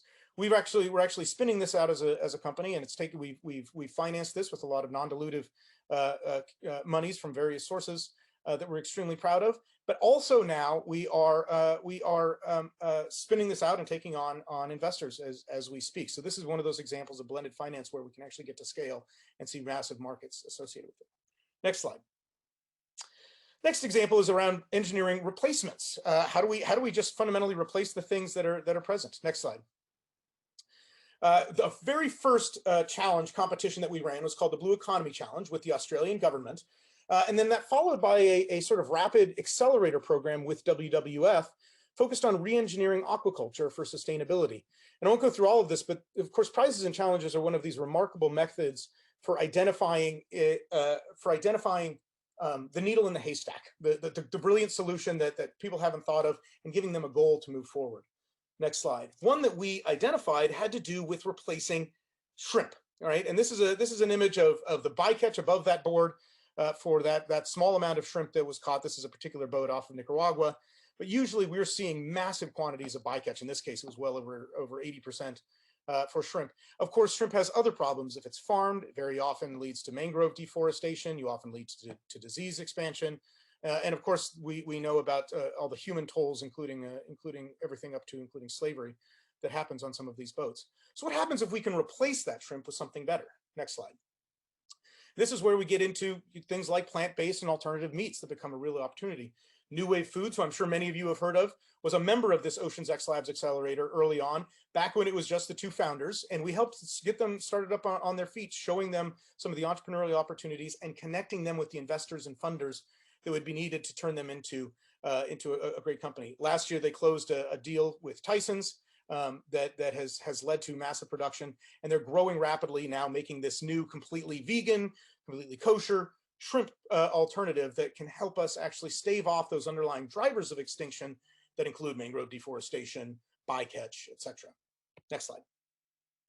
Last example that I want to give is engineering resilience, how it is that we actually build and enable resilience. So the next slide. We love these kinds of open innovation mechanisms, including something that we call our digital makerspace, which is a collaboration platform. People can bring their ideas and their talents and help create new ideas, new products that are on here. We also combine this with something called the Canac Tech Prize, which are these little tiny seed grants, $3,500 for a brilliant idea. And we combine these with in-person competitions like hackathons, where you can come and generate an idea and you'll end up with $20,000 at the end of the day. Sometimes when you've just got an idea, it's that level of small amount of dollars, plus all of the connections and the verification, the credibility that comes with demonstrating what you've done. Next slide. We did a hackathon called Make for the Planet at ICCB in Borneo a few years ago. And one of the challenges that was given to these teams that were sourced from around the world, 15 teams came into Borneo, was focused on right whale entanglement. And I know most of you know sort of the challenge with right whales and how they're on the verge of extinction, with one of the largest sources of fatality being entanglement in lines, ropes and lines for things like lobster fishing. Next slide. At that Borneo competition, over the course of just a few days, one of the teams called Lobster Lift at the top there invented, next slide, a solution that included no lobster lift, but a sonic key that could allow you to actually send the full pot of lobster up to the surface. And notably, they've continued developing this and continued to receive additional investment for these things, and are proving to be a really valuable solution that, as it turns out, may be better for lobster fishers anyway, because you can also, the pot itself can signal whether or not it's full. So rather than always spending ship time going out and checking empty pots, lobster fishers can now only go to the places where they need to, and they don't risk loss of these or theft or anything else. So there's a real opportunity for this to be transformative as well. And I think that's all the slides I have. If there's a next slide, you can check. But I'll summarize just by saying that what this looks like is a full pipeline of investment, from us seeding new ideas, building those technologies with blended finance, and ultimately spinning out companies like Thylacine that will commercialize the NABIT to focus on things like transparency and verification of your supply chain with seafood to help improve sustainability outcomes. I'll leave it there, and back to you, Mark. Thanks, everyone. Well, thank you. And batting cleanup, definitely not last but not least, is Shally with AIM Partners. Shally, you actually have raised a blue tech fund, so take it away. Thank you. No pressure. Good to be here. Could I have my slides, please? Thank you. So we are a global equity fund, and we invest in transformational companies that are creating solutions for climate change and improving ocean health. Next slide, please. We have a focus on companies that are addressing two key areas: climate change as well as access and equity. So we take a systems level approach, and based on that, we've built a portfolio so far. Next slide, please. We have very measurable, quantifiable targets. We hope to offset 1 gigaton of greenhouse gases through our fund's oceans-related investments. And we aspire to have 50% of our portfolio in companies that are led by women or people of color. In addition, we hope our companies would create 250,000 quality jobs in low-income communities. And finally, and not the least, is to be able to achieve top-tier market-based returns. Next slide, please. We spent a lot of time doing research, working with researchers to figure out where is the capital not going. And as hard as it is to believe that oceans are definitely an underinvested sector, but even within oceans, there are many subsectors that have not seen innovation or technology come in for a long time. So we are identifying those opportunities. And 60% of the capital, as I'm sure all of you know, in climate change goes to mobility and transportation related ideas. And there's a big gap for funding here, for which we see it's an area that is ripe for innovation and technologies to make a longer lasting change. Next slide, please. As an update of where we are, our target is to have 20 portfolio companies. Part of the reason for aspiring to have only 20 portfolio companies is because it's a nascent space, and our process is we not just write a check in a company, but we provide hands-on assistance, technical support, any kind of help that the company needs, from operational to product market fit, to product market entry, to introductions, to potential buyers and customers. We take a pretty involved role. We play a very involved role. We take board seats, board observer roles. We typically lead or co-lead in investments, which means we step in and take the companies from the beginning all the way till their maturity or exit, whichever the option the entrepreneurs have in mind. We have 13 investments so far. Some of them are not here because we are very protective about our companies, and we only put them publicly once we feel they're ready for prime time. And a lot of them are working on amazingly innovative solutions, but they still need the shelter and cover. So we're very low key with regards to that. So we have 13 investments, and our portfolio is positioned to offset 0.8 gigaton of greenhouse gases against a target of 1 gigaton. 50% of portfolio is already women CEOs and founders and people of color. So from that perspective, we're moving slowly, but we feel like we're building the foundation that we set out to build. Next slide, please. Huge focus on diversity at every step of the process, from screening companies all the way up to making investments, even post-investment, staying engaged with our companies to ensure that there is, at no juncture, an inability to incorporate talent without any discrimination, or making sure opportunities are offered to all the viable candidates coming in. Next slide, please. And finally, just wanted to say our role is not just to build our own fund, but we stepped out to help build an ecosystem. We spend a lot of our time responding to queries from people who are looking to start an idea. So wanted to place the email there. Feel free to reach out if you have an idea or questions. We will always have a very focused portfolio, but we spend a lot of time providing advice, input, to people who are setting out to start a company or looking for ideas. We encourage people to collaborate with others. So we may know an idea that may already exist and we bring you together. So from that perspective, really excited to be here and seeing everybody here, because I think this is long overdue for bringing us all together from different stacks of capital, because it'll take all of us to build successful companies. Thank you. Shally, thank you so much. We just only have a few minutes, and so maybe we'll throw out one question for any of the panelists. You know, many of us on these panels have made the argument that we have a double bottom line opportunity, right? You can have your cake and eat it too.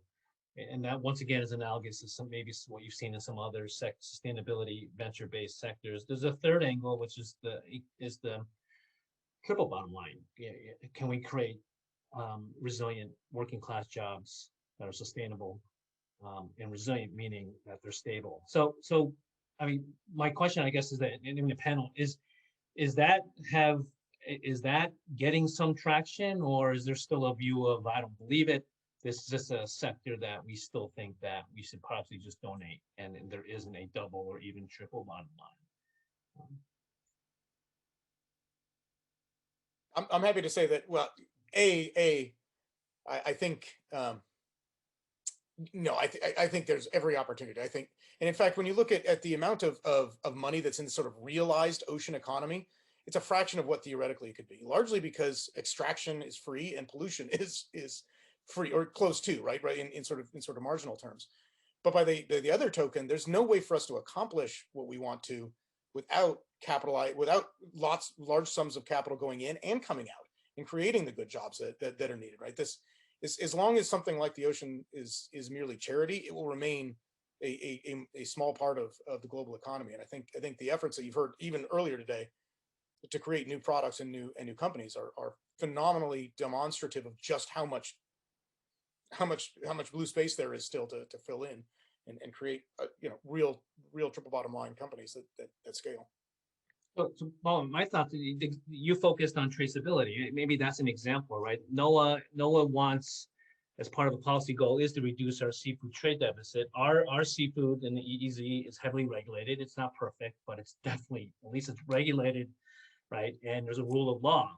So there's this question: is if you can't, to your point about 1/3 being mislabeled, if our seafood community can't prove that what they're delivering to us consumers who are demanding more and more of transparency and asking the questions, where's it from, and is it really from where you say it's from, and then our ecosystem can't compete and they don't get paid.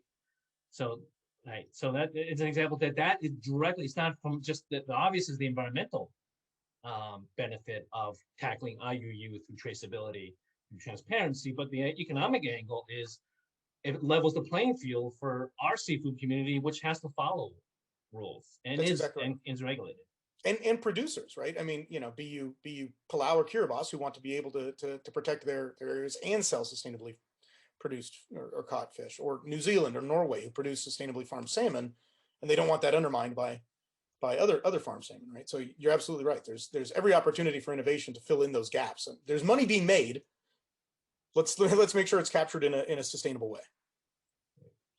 So I think we're out of time, and this section 5 is, and then a very, very positive note is I think we're all in the first or second inning, and many of the people we've heard in this last 2 hours are new to the ocean, so to speak, me included, from an innovation perspective, and we believe that the momentum is just going to increase, and I think the public perception or questions about the ocean, which is good, are going to end up in getting more of the where's my food from, how's my product shipped? I didn't realize it's on a ship that's using bunker C, and more. So we think hopefully in the next 2 to 3 years, when we do this session again, we'll have a lot more startups. We'll have more examples of exits of the double and triple bottom line. But so we're done on this session. We have a 10-minute break, and then sorry, I'm on the East Coast. At 2:20 West Coast time, we will have presenting startups do their flash talks, and they're always the star of the show. So please come back. Thank you. Good afternoon, good evening, and perhaps for some of you, good morning. Welcome to our session, including 5 excellent startups. I'm Lena Konstantinovich. I'm the founder and CEO of Innovation 4.4. We have several ocean initiatives, including an ocean prize focused on plastic pollution this year. We also host technology showcases for governments and corporations to source ocean technology innovation. I'm also the founding partner of BVC Fund, which is an early stage investment fund focused on 3 types of ocean solutions: alternatives to petroleum-based toxic plastics, alternatives to the agricultural chemicals that cause dead zones in the oceans, and ocean health related technology. So I'm delighted to be here today with my colleague Jeff, and we are looking forward to the presentations from our companies. As you hear the pitches, please write down any questions and put them in the chat, and we would be delighted to engage with the questions once we've heard from the startups. Jeff, I'll turn it over to you. Well, I already introduced myself at an earlier session. So Jeff Larson, and I lead Creative Destruction Labs Ocean Stream. Thanks. Wonderful. Our first startup is Novoloop. I'll turn it over to you.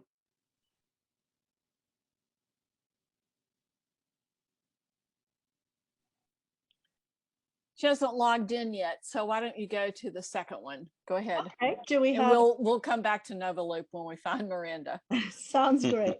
Wonderful. Do we have Triton Algae ready to go? We do. Wonderful. Welcome. Hi, how's it going, everyone? Thanks to the conference organizers for the invitation to give a talk here today. So Triton Algae Innovations was a university-founded company. We actually came out of the lab of Steve Mayfield at the University of California, San Diego. A lot of you guys heard Steve talk earlier today about his algae flip-flops and making biodegradable plastics. And so it turns out algae has more use than that. And in fact, it has a very, very straightforward one, the use of algae for a food. And so, when we came out of the university, the first thought that we had was to engineer our algae to make these very interesting biomolecules that would improve the health of animals as an animal feed. So we did all this, and we got NSF grants, and we learned a very important lesson that innovation is a lot more than the discovery that is made at the bench. Innovation really includes the discovery and the ability to scale that technology, to give that technology to the public. And so through some of the courses that we had at NSF, we learned a very important concept, which is your MVP, your minimum viable product. And so when we thought about this a lot more, we said, look, why not just feed the algae to people? And that led us down a really long journey where we had to learn how to scale our algae, how to produce it so that we can actually drive the cost down. And through those innovations and through a lot of years of hard work, we were able to license our technology out to 2 very large fermentation companies, one of which is building a 1 million liter algae facility as we speak that will be completed in November of this year, and with plans to build that facility out to 5 million liters of algae production. And so that will help us get the cost down. And so one of the first events that we held was in 2018. We talked to a local chef here, a very famous local chef who was on Top Chef all the time on the Food Network, Brian Malarkey. And we had a conference in 2018 where he took our green algae and he incorporated it into a lot of various different foods. And what we realized at that time was, if you give a chef or a food scientist even one new ingredient, they'll create 1,000 new outcomes that the world has never seen before. And so when we took a look around at the industry, the food industry at large, we said, well, what's what's going on out here right now? Everyone at the time was talking about Impossible Foods. And what Impossible Foods was doing was they were taking a yeast and engineering this whole heme pathway to produce a molecule that made a burger bleed like a burger. And we said, well, shoot, algae has that exact same heme pathway already there. Why do we have to use GM techniques? The only problem with algae is that at the last step, it puts the magnesium molecule into the porphyrin ring and creates a green chlorophyll instead of an iron, which makes it look like blood. And so what we did was we applied modern day high throughput screening techniques, no GM techniques at all. We were able to identify algae that no longer made chlorophyll, but were enriched for the heme pathway. And so we like to claim that we're the first company in the world to make algae bleed. And so, we did that. And what's exciting now, the thing that we've learned as a company from that lesson that we learned with Brian was you can't just put a bag of algae powder on someone's desk. They get very confused by it and they don't really know what to do with it. And so at Triton, we brought in a whole food applications team. So we've got a very experienced food scientist. And we said, look, algae oils are the fish oils that fish have. Fish don't actually make fish oils. Those come from algae. And so what if we could create a better experience, a plant and algae-based alternative tuna as our first product? And so we have since, we're on the cusp of releasing this product later this year. And we've developed scale-up technologies to produce this red algae. And now we are finishing up our scale-up processes for delivering this alternative tuna product to the market. And one that we believe looks better, tastes better, and gives you a more real feel, mouthfeel that's closer to tuna than the existing products out there. Because at the end of the day, consumers that are meat eaters want to eat things that still taste and feel like meat.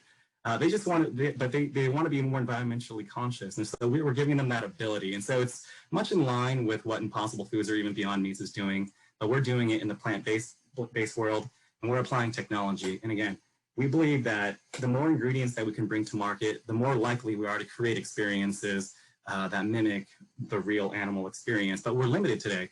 And that process is a painful one, but the one that we've gotten very good at, because you really need to learn how to not just do the scale-up technology, but you have to learn how to do the whole regulatory process as well, because when you deliver a new ingredient, the FDA has a lot to say about that. And so you have to really learn to walk that line and to include them in the process. But at the end of the day, we're very excited at the end of this year to be one of the first companies to release an alternative tuna product with wholesale algae as a main ingredient. Wonderful. Thank you for this great presentation. It's a very important area of application for algae. There are several governments that have realized during COVID, when borders have closed, that food security is really important. And so they see algae as a pathway to food security. I have some questions. I'll save them till the end. We'll go to the next company, Real Data. Are you ready?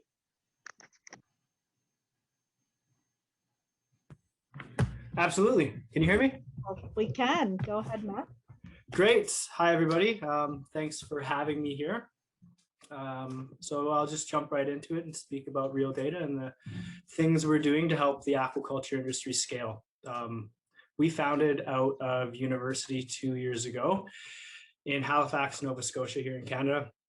And our vision was to really tackle a pain point within the global economy that helps with resource scarcity, climate change, or ocean pollution. And just being in Halifax, we started to do discovery within ocean-based industries. So we started up calling shipping companies and asking open-ended questions with people that work there to try and discover what their pain points were and if we could tackle these challenges with our backgrounds in computer vision and computer science. And shortly after that, we started calling up people that work on fish farms.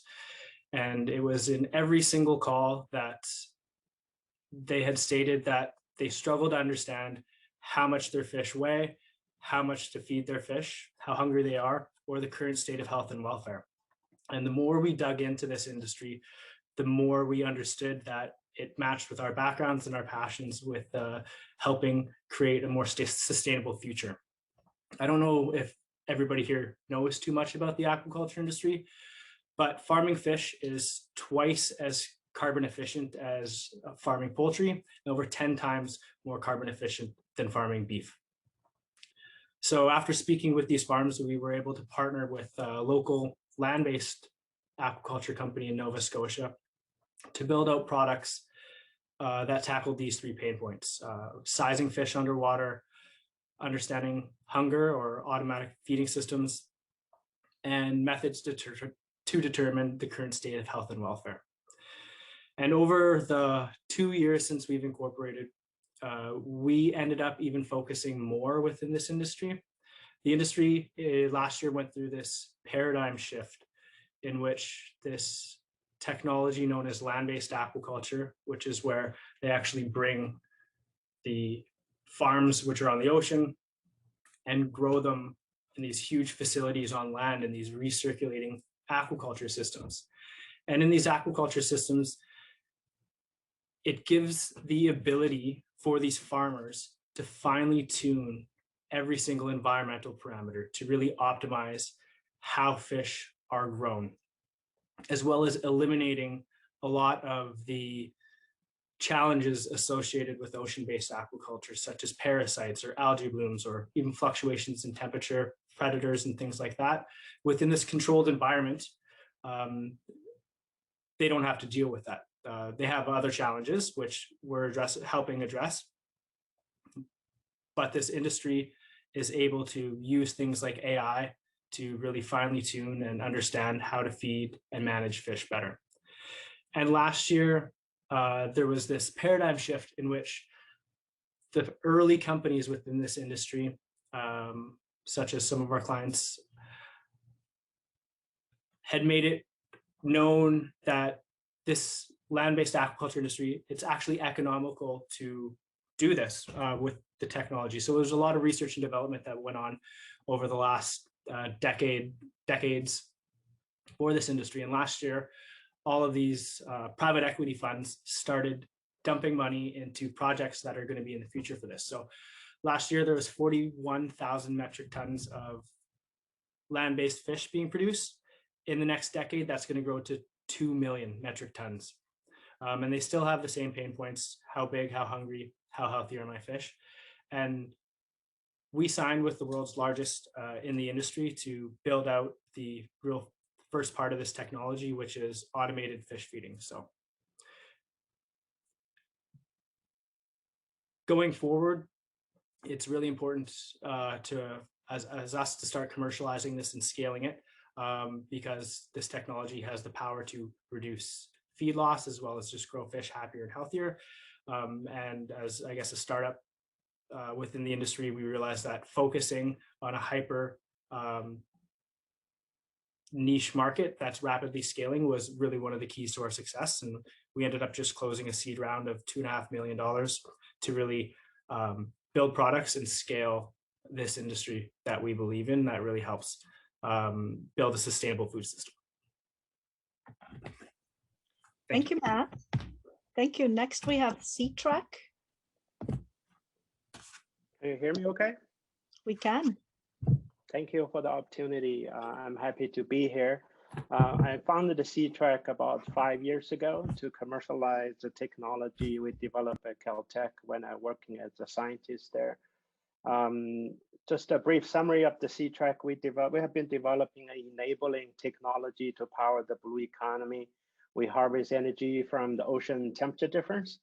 After seeing the survey result about an hour ago, I decided, instead of talking about the C-Track and the specifics, which you can get a copy of these presentation, as well as you can email me. I'd be happy to send you additional materials. So I decided to take a different path to tell you a little bit about how I got here. And you have been hearing this is really the right decade to do ocean research, to start an ocean company.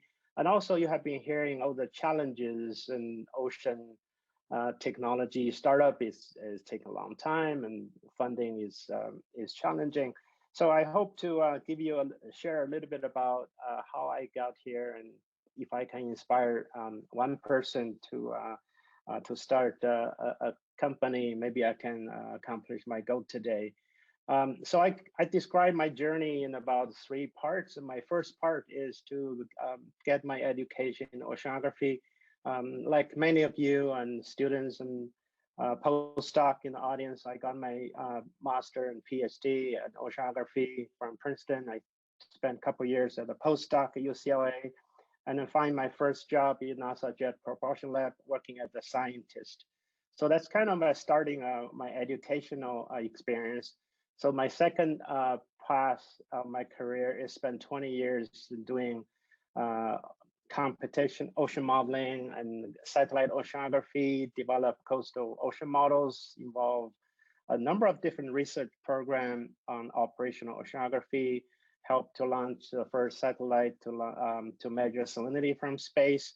And in the meantime, I developed this technology to harvest energy from ocean thermal temperature difference, and with the potential to power profiling float underwater gliders, and then potentially can be scaled up to power more power demanding sensors in the vehicles. So about 5-10 years ago, I faced the challenge of license the technology to other companies or start a company myself. So after many years of struggling, I decided to start, I don't call it an entrepreneur career yet because I call it adventure, I guess, in the last 5 years. So C-Track was incorporated about 5 years ago. We pretty much start with the textbook, follow the textbook of entrepreneurship to license my patent to C-Track, secure funding from philanthropic organization like a previous panel talk about. I was lucky to receive the first check from Breakout Lab, part of the Teal Foundation. I was really fortunate to get a grant from Schmidt Marine Technology Partners. Erica has talked about in the previous panel. And that goes through the government funding, like the last panel talked about, goes through SBIRs, STTRs, from NOAA, from Office of Naval Research, from DARPA, to continue to refine the technology and develop a commercial product. In order to develop the commercial product, I have to raise private capitals. And after a few years, I still not quite ready to so-called the VC investable or fundable company. Hopefully I will be ready next year. So I've been going through the traditional route, early startup, go through the friend and family. You can make a list of whoever can fund your company in early days, and then go through angel investments. I've been going through 2 rounds of financing with angels, both local angel groups, and then even across the country. I was lucky to have angel investment from Blue Angels, Mark talked about in Boston. I made, during the COVID time, I made many online presentations. I even have an angel group in Montana.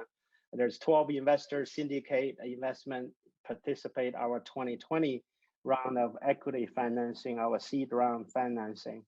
So it's an amazing experience to get a number of support before we are ready to go to VC to take the commercial product to the next level. We have a commercial product we released last year. We tried to scale up the commercial sales so we can have significant revenue, so we can take to the VC and then take C-Track to the next level. COVID slowed down our production and delivery a little bit, the supply chain, but also give us quite a bit of opportunity to think about our business model. So we pivot a little bit to refine our product, and hopefully the next product we're going to release will be a better fit to the market. Many of the earlier speakers talk about the relatively smaller size of the ocean market and also the time scale, long time scale it takes to develop a mature product. So we went through all of that, and we are ready to scale our business into the next level. And we are not quite crossed the valley of death yet, but like COVID, after 5 years, we are seeing the light in the end of, towards the end of the tunnel. So so instead of talk about the C-Track, and then I'm happy to share my experience for any stage of the alphabet soup I've been talking about. So feel free to email me, connect me on LinkedIn. I'd be happy to answer your questions. Thank you. Thank you very much. We now have Novoloop, so I would like to invite Novoloop to present next.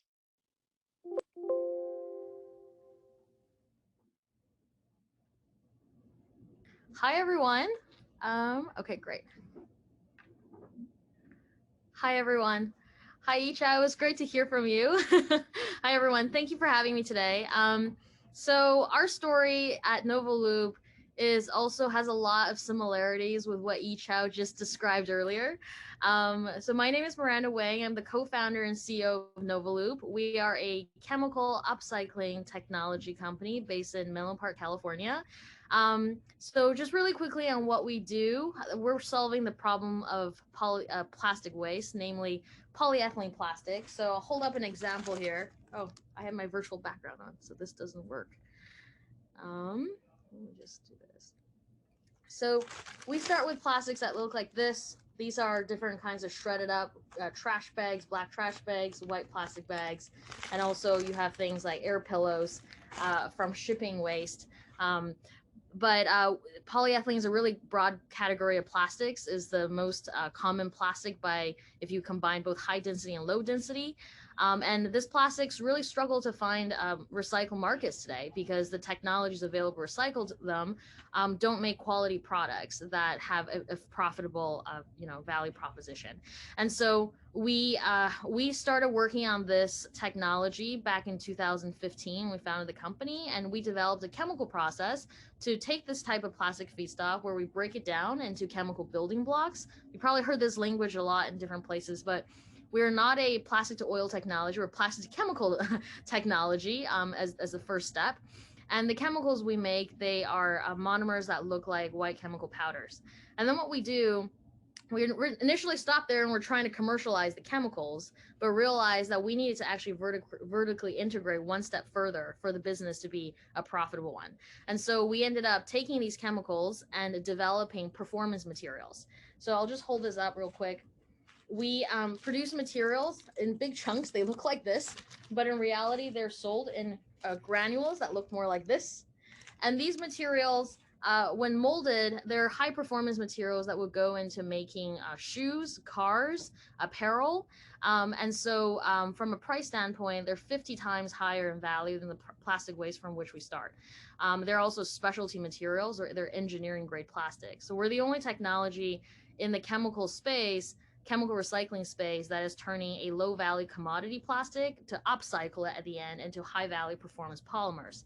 And in so doing, we reduce the carbon emissions overall by 45% from if you compare the final products to the virgin grade that's produced today.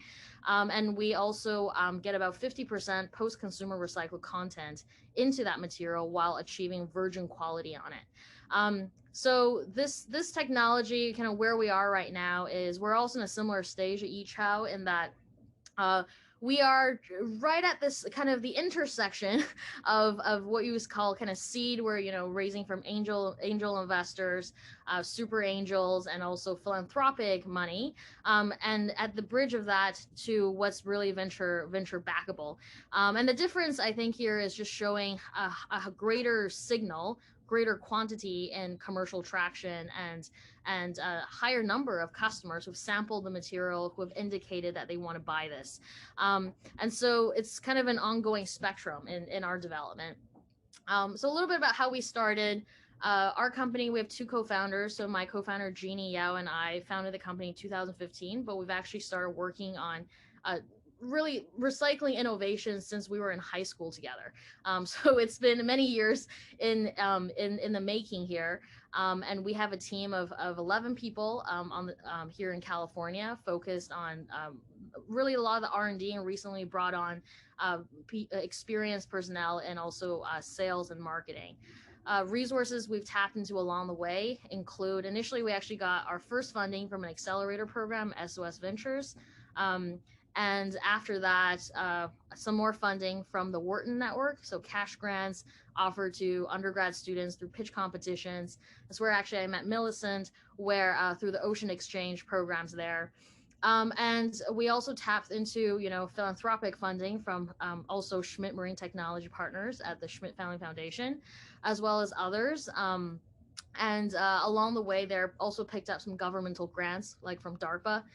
So lots of similarities over there to Yi Chao story. And since then, we've raised about 5.2 million in equity investment, mainly from early stage VCs, micro VCs, and also angels, pretty heavily on angels. And we're kind of making this transition now, going into to the zone where, in a couple of months, we'll be out raising a larger round. But at the moment, we've been raising a $6 million round, mostly from micro VCs and also from high net worth individuals to build up more commercial development. So I'm not sure of the format. I think there may be some questions. So I'm happy to answer any questions or to talk a little bit more about a certain area. We're going to take questions at the end. We'll move on to our last team, and then we'll do a little bit of Q&A. So last but not least, I'd like to invite our team from Dartmouth next. Do we have the Dartmouth team? Yes, here. Arnold Furlong here. Hello. First of all, I would like to say thank you very much for the opportunity to present. It's really an interesting panel that I've been listening to.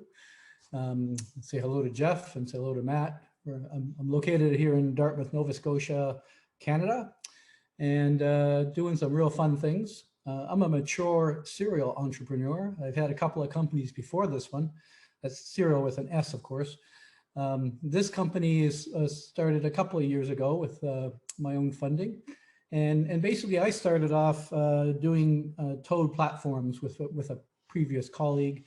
And we were delivering Toad platforms into the marketplace internationally in terms of a respected and known product. And then I was very fortunate to have coffee one day with Dr. Vince Sieben from Dalhousie University, who quickly educated me on microfluidic lab-on-chip sensors. And I saw the lights blinding me that I had to pivot a bit to build sensors. So our company now is focused on building microfluidic lab-on-chip sensors, initially phosphate, and we've got sales for that product. And we're also looking into, we are developing an environmental DNA sampler. So Dr. Sieben has a history of working at the National Oceanographic Center, where he developed their first lab-on-chip sensor. He moved then to an oil and gas company called Schlumberger, one of the biggest in the world. He took the lab-on-chip technology into the oil and gas sector, and basically was then seconded or brought over to Dalhousie University, where he's now a professor and runs the Sieben Lab, which is a group at where he and his students develop innovative sensors. So with my connection with Vince, we've brought the university developed prototype into the commercial world. DOT and our group of professional engineers, both electronic and mechanical and software, have built up a commercial version of that sensor. We've got orders for 16 of those units already, and 10 units of our environmental DNA sampler. So the company's been very fortunate. We've been funded by the local ocean supercluster to work with a local aquaculture company called Innovacy.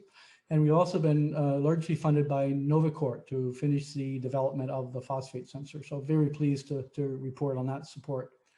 So predominantly our problem we're addressing in the marketplace is the monitoring of phosphate release from recirculatory aquaculture systems, as Matt was mentioning. We too have seen a tremendous shift from open ocean penned aquaculture to the on land recirculatory applications. Our solution to this is to apply microfluidic lab-on-chip technologies. And because it's microfluidic in nature, the volumes of chemistry that we are using is very low. Therefore, the pumping energy we need to use is very low, and hence the waste chemicals that we need to collect and bring back home after deployment is much lower than a traditional technology. So the aquaculture industry is really our predominant focus, but we have been spreading our wings a bit in the last few months in terms of the marketing, and we're seeing tremendous interest from the wastewater and stormwater monitoring groups. especially out of Southern California and in the US East Coast. So we're pretty excited about the possibilities and quite excited that we've been able to bring a business development partner, Jim Hanlon, into the picture. Jim's well known in the community to be a very successful entrepreneur. And with that, I'll leave it at that. So very exciting. Thank you. Thank you all for your great presentations. We'll kick off the Q&A portion. I'll start things off with a question for the Triton algae team. So seaweed has these amazing properties, including being very good at absorbing all different substances in its environment. And so for that reason, it's used in addition to food for remediation successfully. And so for food purposes, how do you ensure the purity necessary? And what is your process for ensuring that purity for food production in particular?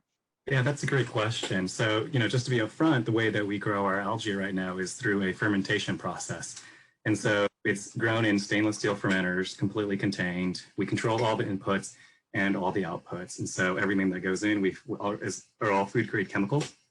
Everything that comes out is basically water at that point. It's one of the nice things about using fermentation is that you can control the inputs so that you're not wasteful like you are with traditional land agriculture, where you get a lot of runoff that goes down into the Gulf of Mexico, say, that creates a lot of toxic blooms down there. And so for us, it's the consistency of a product that's really important, because when you're in the food industry, the companies that are using your ingredient expect that ingredient to meet the specifications so that they can produce a consistent product day in and day out. And so for us, fermentation is the way that we produce our algae right now.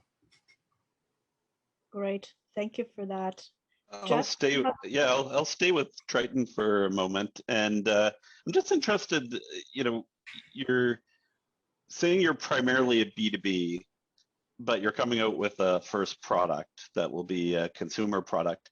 Can you talk a bit about how you're balancing kind of the customer investigation and understanding? I suspect that part of your B2B customers are themselves early stage companies trying to develop alternative seafood products. And so, at what point might you need to just become Impossible Foods, or can you just explain that to people, especially students and others?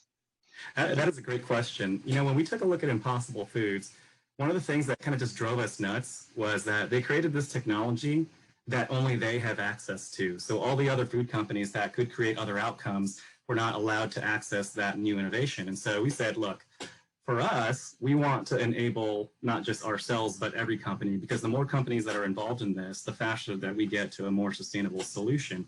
And so how do we balance that? The truth is this. We've created a alternative tuna, and we are on the cusp, I can't say who, but of licensing that process out to another business, to one of the probably most well-known vegan brands in the world. So that will be probably announced in the next few months here. But it's definitely something that we do think about, because when you license out a technology, there's the question of, is it an exclusive? Because most companies do want exclusives. How long is that exclusivity? And we always want to make sure that we're leaving room for other companies who say want to do pork analogs, beef analogs, and et cetera. And so, but the world and the possibilities are just endless, in just the seafood space. There's tuna, of course, there's salmon, there's, crab, lobster. There's so many alternatives that we're exploring right now and just scratching the surface of the possibilities that I get a little geeked out when I talk about it. And that's great. Wonderful. I'll follow up with a question, or I guess more of a suggestion to Novoloop. Ocean plastic is a very, very important issue, and there's so much of it. And for those who may not be familiar, we're producing the equivalent of the entire weight of humanity in plastic each year. And so the question of what happens to it is not trivial. As we know, a lot of it ends up in the ocean. However, there's the human health aspect, or the endocrine disruption component of it. Plastics, in order to be recycled or reused, have to be retoxified with BPA, triclosan, all the other extremely toxic dirty dozen chemicals that are very harmful to human health and ecosystem health. And so one of the things with the prize that we've been looking to incentivize is to move away from the thinking about how do we put more toxins, more poison in plastic and then put it in people's hands or on people's feet.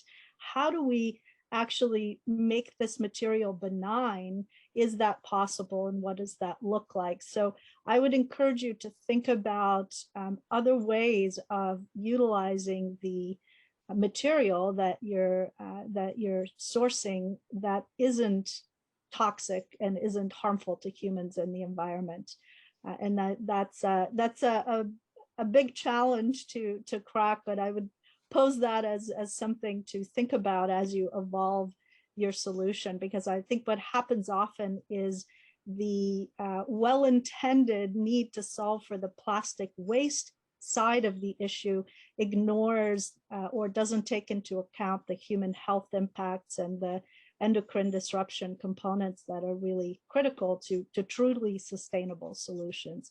So and happy to follow up offline and talk more about that if you're interested. Yeah, could I just respond quickly to that? Or okay, Yeah. yeah, sure. So I mean, I'm definitely not an expert in plastic additives, but from the things that I have learned over the past couple of years is that even in virgin plastic production, it is usually against the economic incentives for plastic manufacturers to just load the plastics with things that are not needed. So BPA, endocrine disruptors, that was actually the things I actually first got into plastics from studying phthalates. And phthalic acid is one of the things used as a common plasticizer. A lot of it is being phased out. But it's not actually necessarily the case that, when you're looking at plastics and what is the best thing to make of it here, to automatically assume that toxic, heavily, chemical, heavy metal and other kinds of toxic, contaminating additives are used in every single thing. Like in polyethylene, for example, and even in polyurethanes, most of that material is sold as naked polymers. Very little additives a lot of times actually used in the common things that we use every day. So I'm not in any way defending the industry here, but from my perspective here is more that, we are on the path to replacing a lot of disposables, and I think that's great. We're replacing things like, single use. That's great. But there's an important role for plastics in our society. If we were to switch everything into PLAs, that could use up all the water that all of India needs and 68% of the land that we have on the planet. So going to plant-based is not the simple answer here. We need real solutions here for the plastic waste that we create.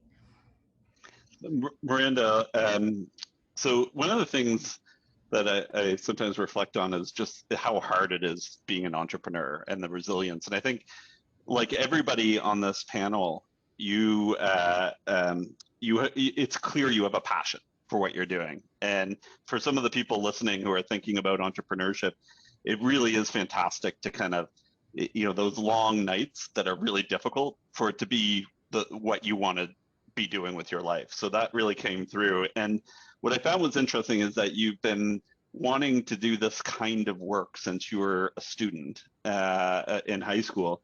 And you mentioned that this switch that you had to understand that you had to create this cycling, this vertical integration to make the economics work and to turn your passion into something that can actually make an impact, I guess. Can you just describe, now looking back on it, that process of being like just a passionate person who wants to like make a difference, to understanding, and starting a company, to then realizing what it might mean for it to actually be, fundable and profitable? Yeah, it's a very demanding process, because you're every time you achieve something and it opens up the perspective of what's to come next, and you can see it, you realize you must fundamentally change and stretch your boundaries to be able to reach that, to be able to be what it takes to get there. And along the ways, there are, ethical questions. There are lots of questions you have to ask, like, what is the right thing to do here?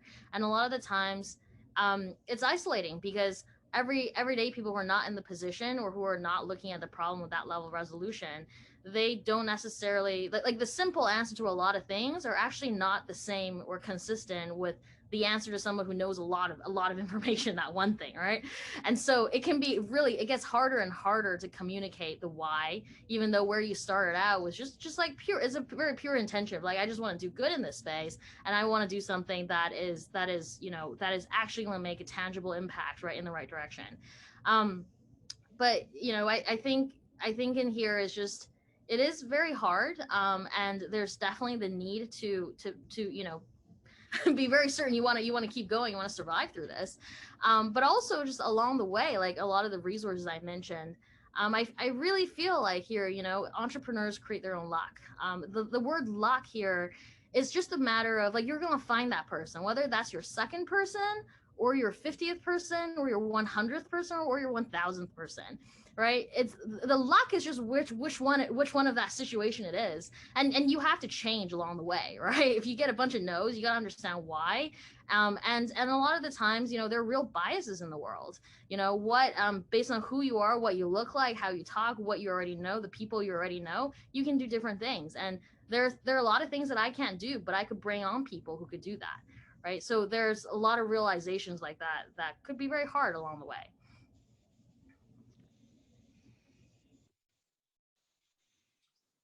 Great. Any questions from the audience? If you would type them in, we'd love to get some questions from all of you.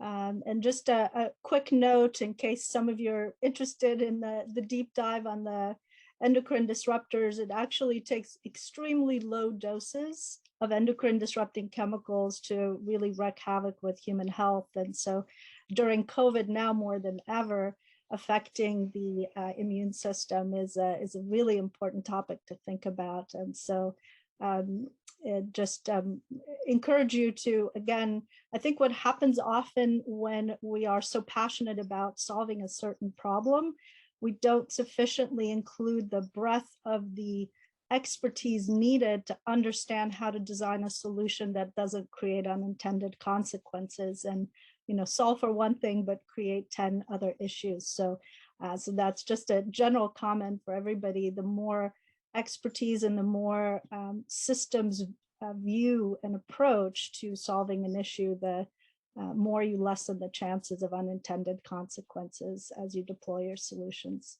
I have a quick question for C-Truck and for Real Data Tech. I was really curious about the competitive landscape. If you can talk a little bit more about the competitive landscape around your specific solutions, I think that would be of interest to our audience.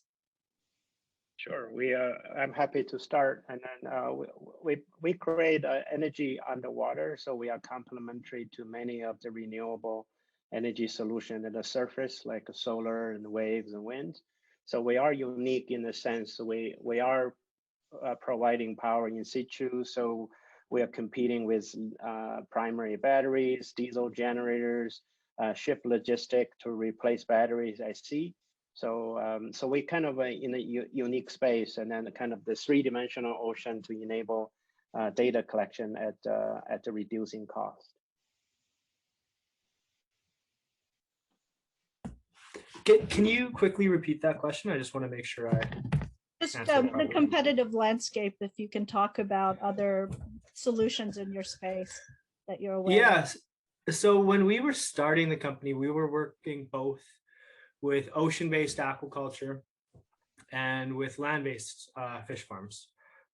But what we realized was that we should move away from competing. So we focused on a smaller industry, but one that is growing about 50x in the next 10 years that has no competition within it right now. So we are actually competing against farms doing these things manually, and the technology providers that are working within the ocean are competing against themselves and developing products that are specific to the ocean, such as things that monitor parasites like sea lice, determine things like algae blooms, and the nuances to our AI for this land-based aquaculture industry is different enough that it creates this moat for us that nobody is able to really easily transition as our periphery competitors in the ocean to the land-based industry. So one thing we did last year when we really decided to focus on the industry was look at a famous saying from Peter Thiel that said competition was for losers. And then we kind of took that to heart and leaned into it. And things have been moving really rapidly for us since then. Sorry. What I think is an interesting just juxtaposition between these two companies is, you know, C-Trek is that classic kind of, we developed this amazing technology and how do we commercialize it and go through that, where what Matt did was he wasn't in the space at all. He was just a really, really smart computer vision, AI kind of folks. And they went out and did a lot of customer discovery, a lot of hard work, trying to figure out what the need was and where the niche was. And then I really like this idea that he's laser focused on that. You know, and I think there is, I mean, one of the challenges when it's a growing market like that, some of your customers don't always have as much money, but they're also willing to work with you to co-develop a lot of things, which I think provides a lot of opportunity. So it's just for a lot of the people listening who are thinking about entrepreneurship and scientists, these are two different paths, neither one is better than the other, but doing that customer discovery, even in the C-Trek context, is super important. So back to you, Lena. Absolutely, great comments. One question for the Dartmouth team. How are fisheries currently solving for the challenges that your solution solves for? Yeah, fisheries are worried about algal blooms, runoff from agricultural operations, industrial pollution, municipal waste, both storm drainage and wastewater disposal. So all these sources of nutrients generate negative impacts on various bodies of water. So there are sensors out there that can measure phosphate. Our solution is much smaller in the sense that it's microfluidic based. So it's a much smaller package. It uses less chemicals. It uses less energy, so it can be deployed longer periods of time. And we have to bring a smaller volume of waste back home. So therefore, our sensor can be deployed on smaller AUVs, underwater vehicles, aerial drones, and positioned in on a much smaller package to make it more useful in the marketplace. Great. I hate to interrupt this, but we're going to have to move on at this point. Okay. Do we have time for one more question from the audience or no? Sure, if it's very, very short. And then we have two workshops that we don't want people to lose, right? ICOR and technology transfer. So indeed, more great stuff to come. So one quick question from the audience. Someone asked, what from your perspective as an entrepreneur in this space is missing? So if each of you could give a very quick one sentence, perhaps, contribution to answering that question, that would be wonderful. And then we'll conclude there.